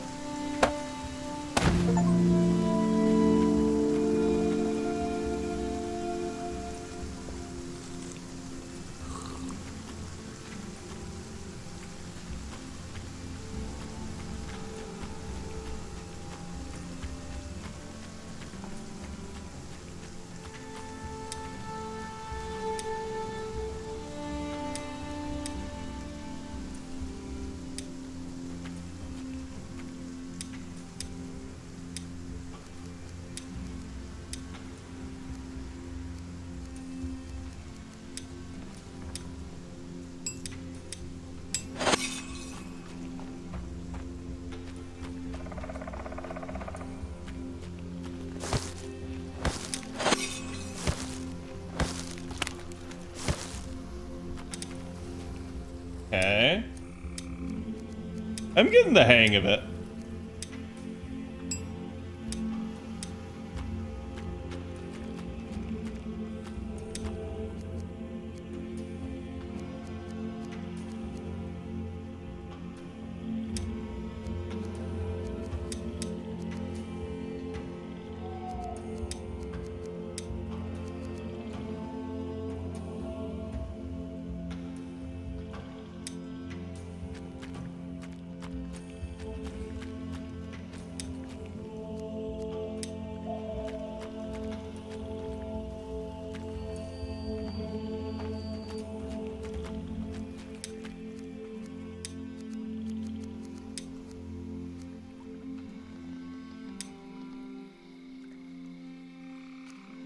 On top of a natural water collector? What does that mean?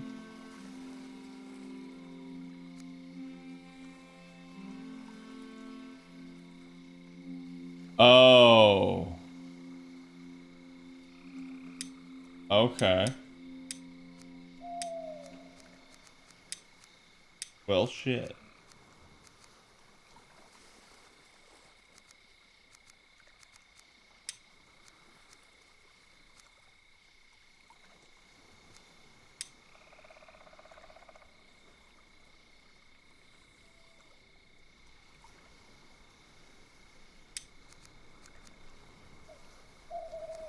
Let's build a workshop hut.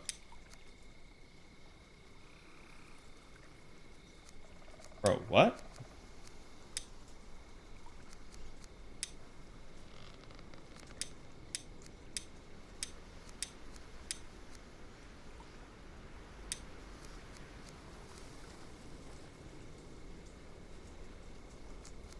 I have no freaking clue.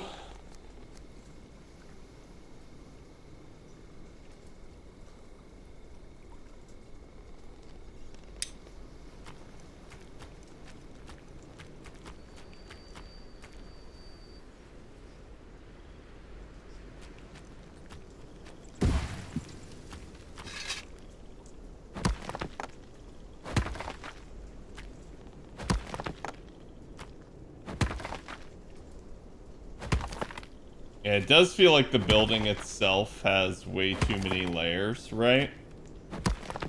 Something unique for it, or are you playing it because you're liking survival sandbox? I like survival sandboxes, but I was gifted the key to this game, and so I have to cover it for the developers, and I'm just trying to give them earnest feedback. Like, I know sometimes it feels like I'm really negative on games, but I am spoiled by the fact that I started with, like, Conan, and Conan is apparently literally one of the best games. So it makes it where can I not craft multiple at a time? That's unfortunate.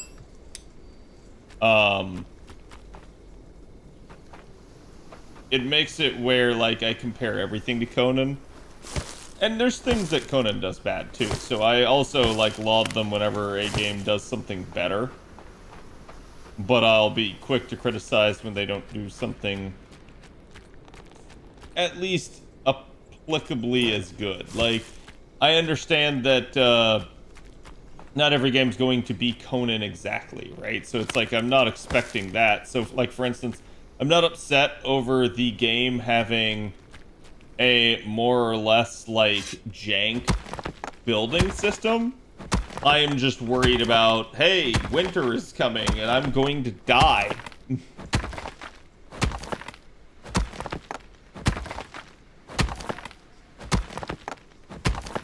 And I think that's always something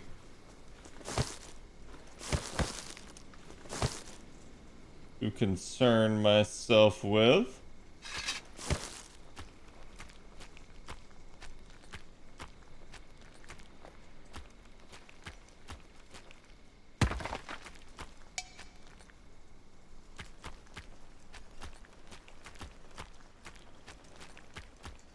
And now I need long sticks.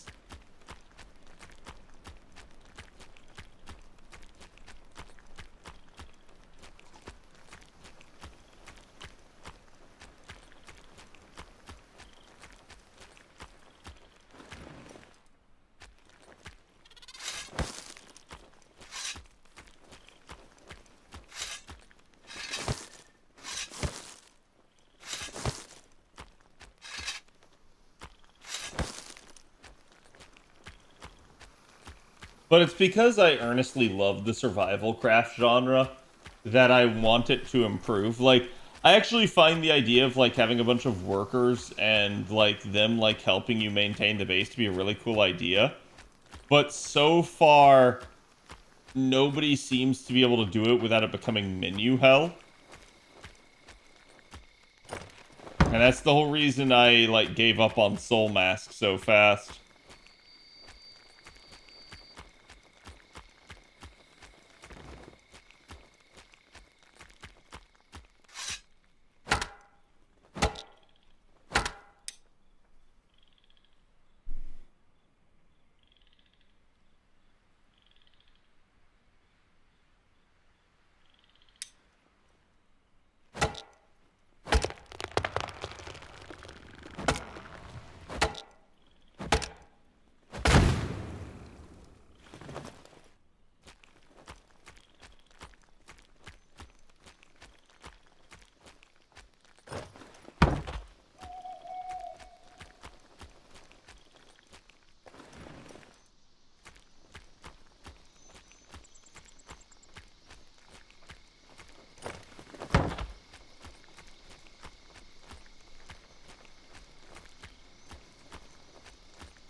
I also don't know what the "you got injured while working" does, other than it seems to ever so slightly degrade my health.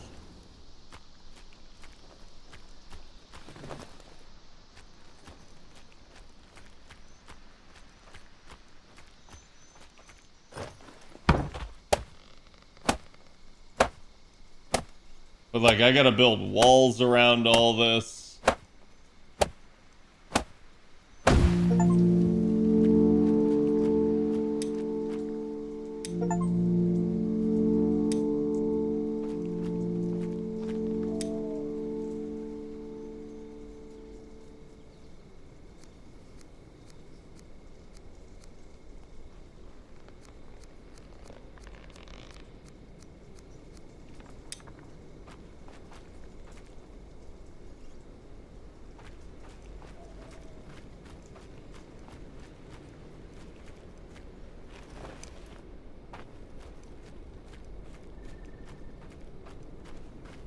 It's also like, hey, build an expansion, and I'm like, I don't know what that is.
And I need sticks, and I need a rope.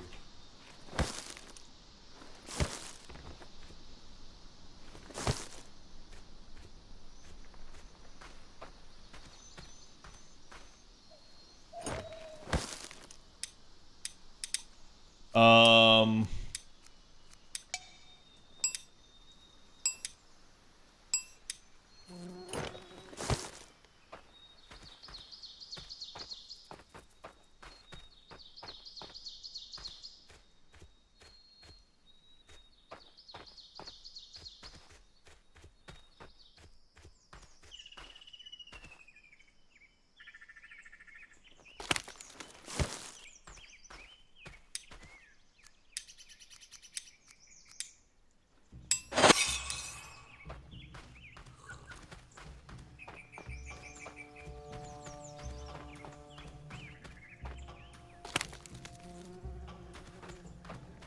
I don't know what the fuck she's doing. The woodcutter's pit was actually far easier to build than the food building.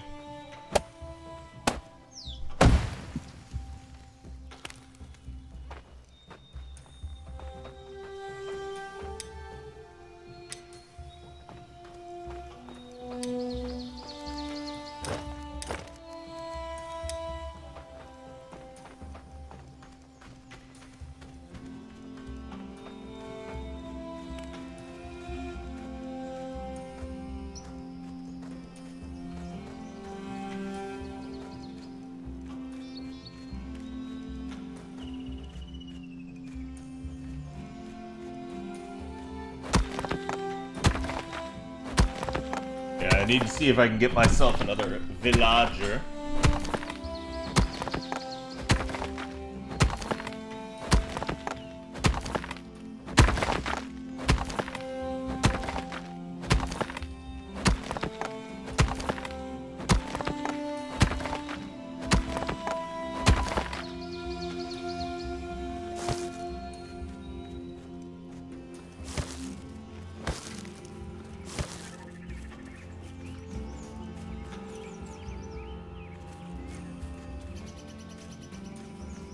Well, I definitely hear something, but I have no idea what it is.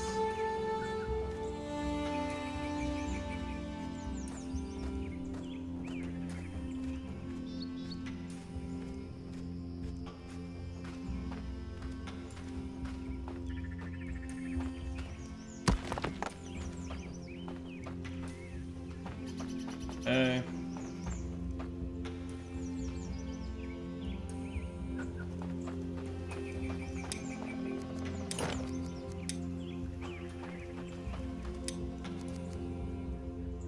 5% of your structures are... I don't get that.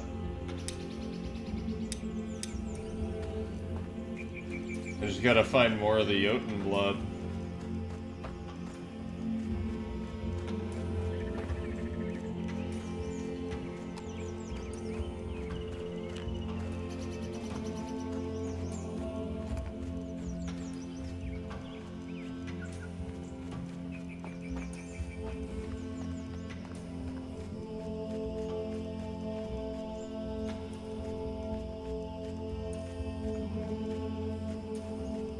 At least some that I can harvest.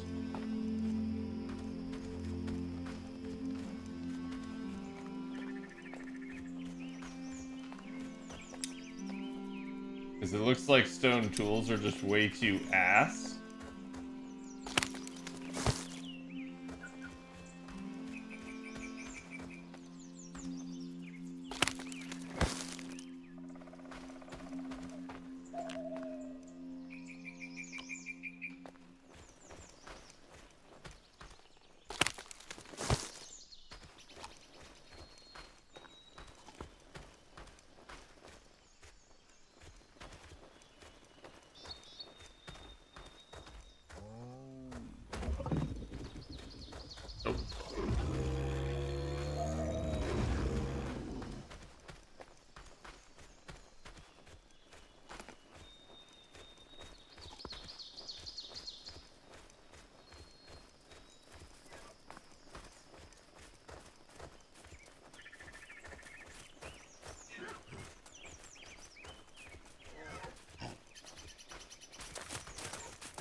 Damn, that thing looked freaky.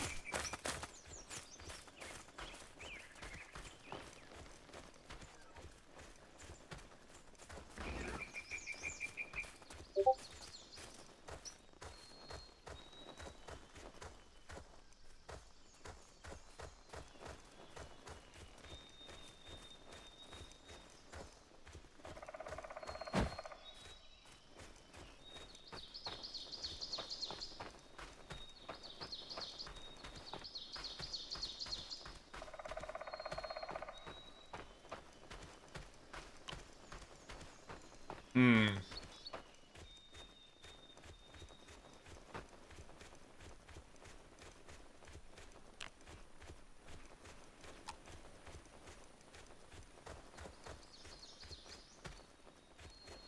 Gangrene than death? Yeah.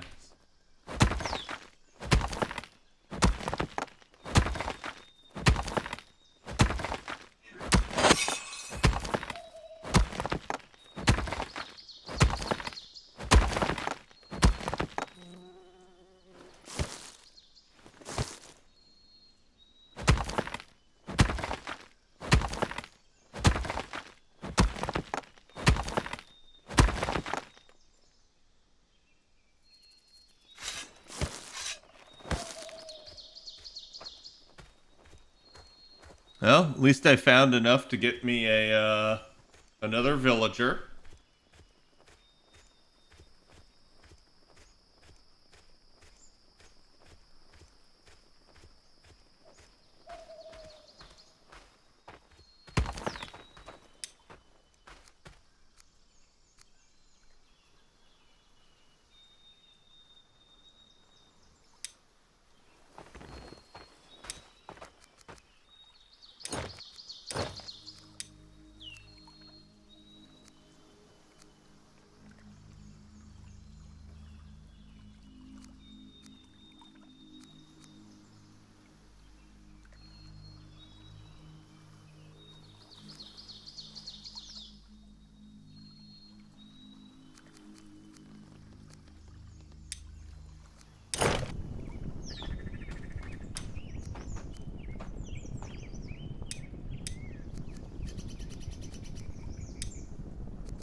Okay.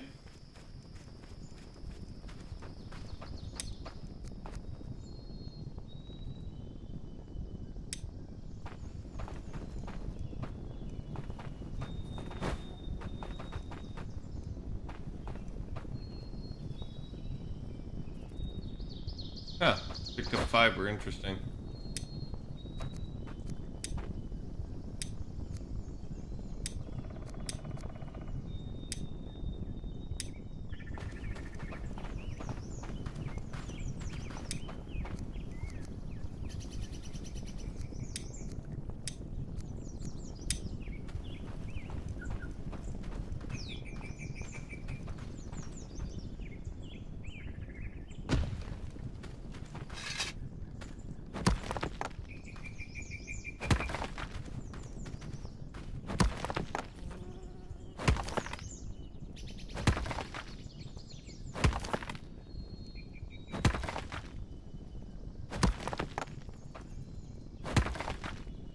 I don't know how to make these people stop.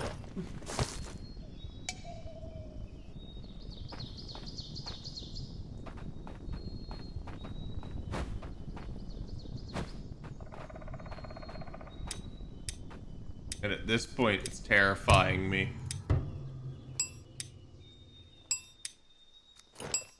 God, so you have to, like, unlock it?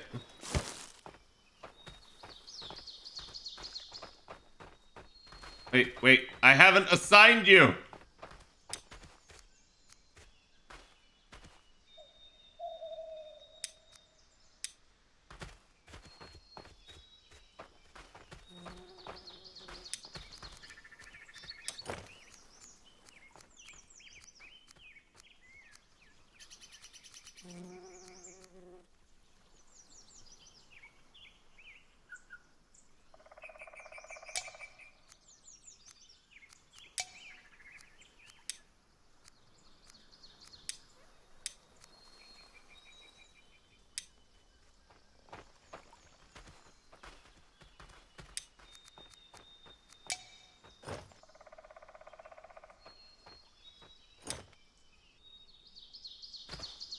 I don't know, man.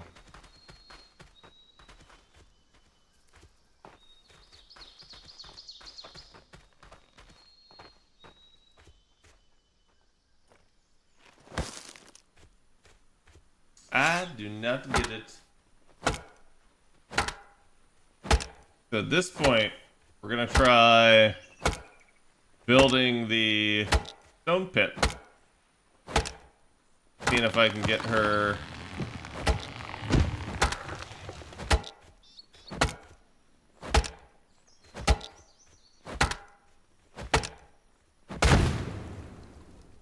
Yeah, partially because everything's done with animations.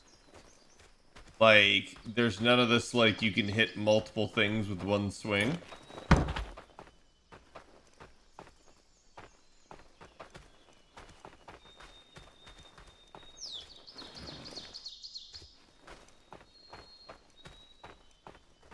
Is kind of sad.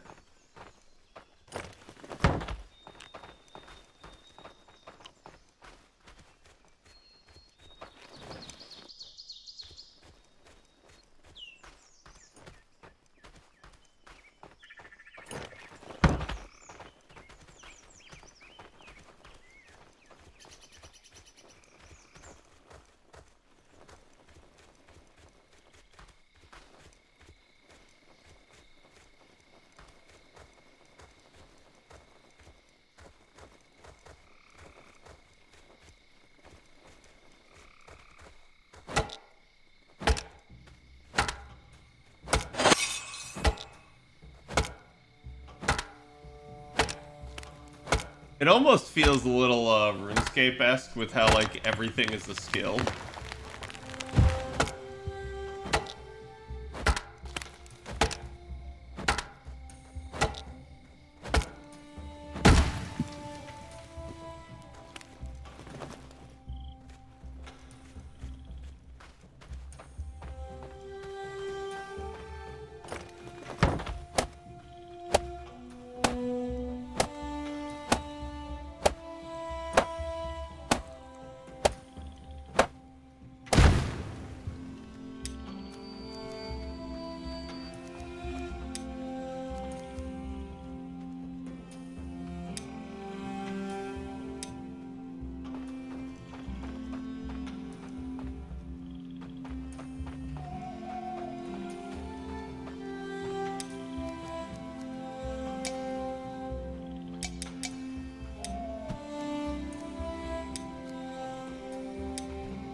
I've built all of these things. A gatherer's hut, a stonecutter's hut, and a woodcutter's hut.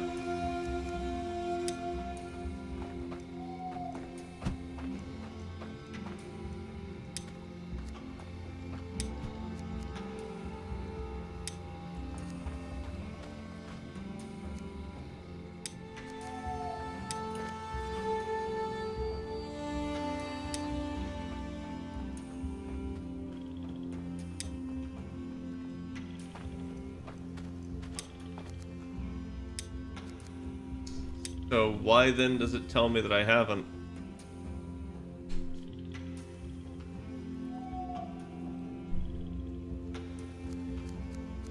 Yeah, this is what I usually end up with in these games, is there's no clear thing.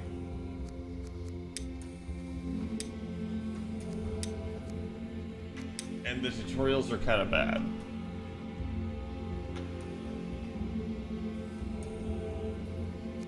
Like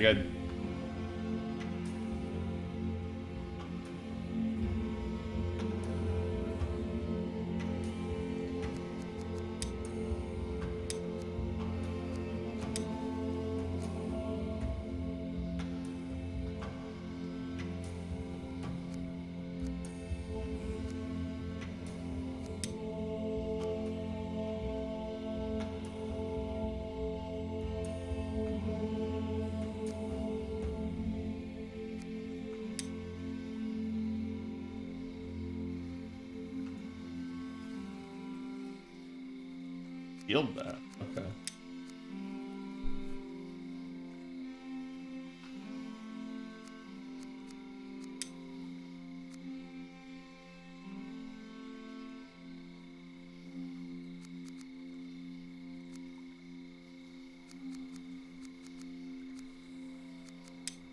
Sailing? Okay, so now we know that you can sail in this game.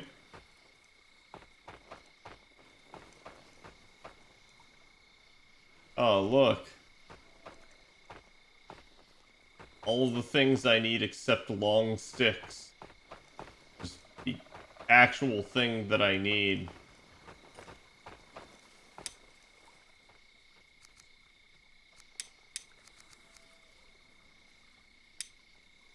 Build more housing from the building menu.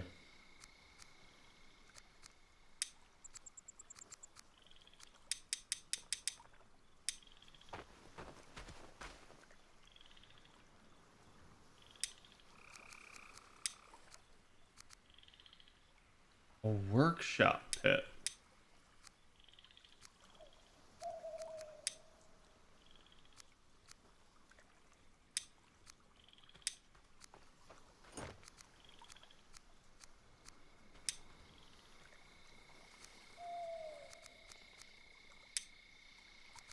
The warehouse?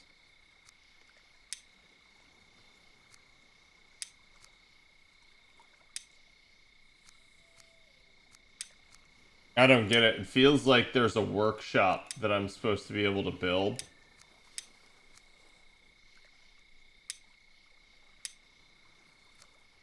And yet I literally do not see it.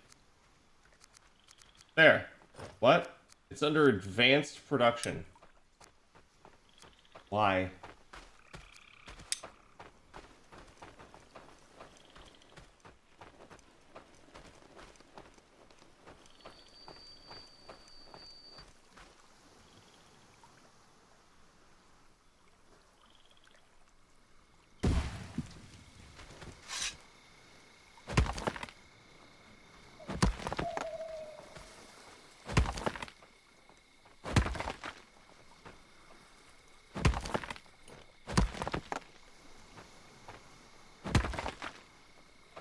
Oh my god, dude, this thing's friggin' huge.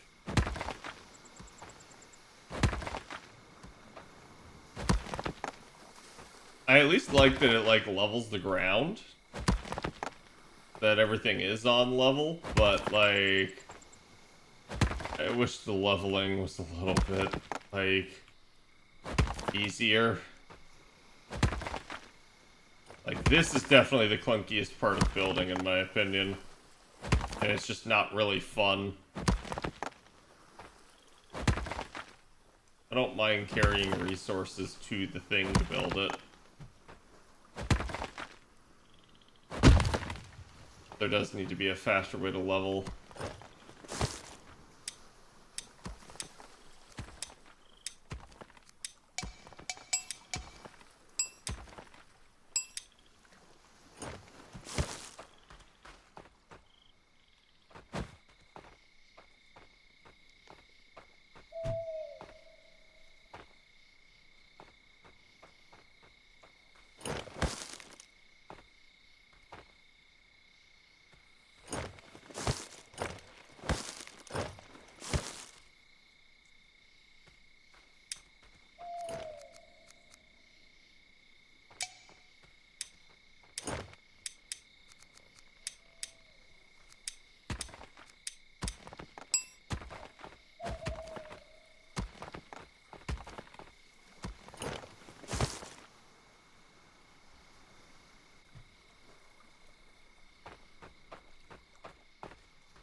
Now the only thing I need is long sticks, which is the thing I always need.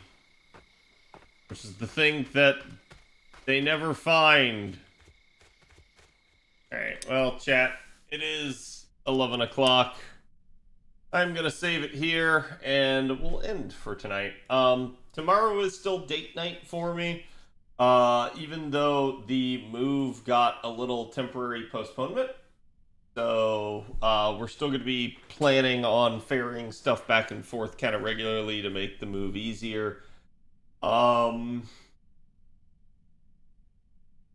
yeah. You guys have a great Wednesday. And again, thank you guys for watching. You guys know I appreciate you. I appreciate that you guys keep coming back to watch me, even though I'm, playing odd, random stuff. We'll see what Thursday is. I don't remember what I put on the schedule and what I was thinking of when I wrote the schedule, so I'll go back and check that. But anyways, again, you guys know I love you.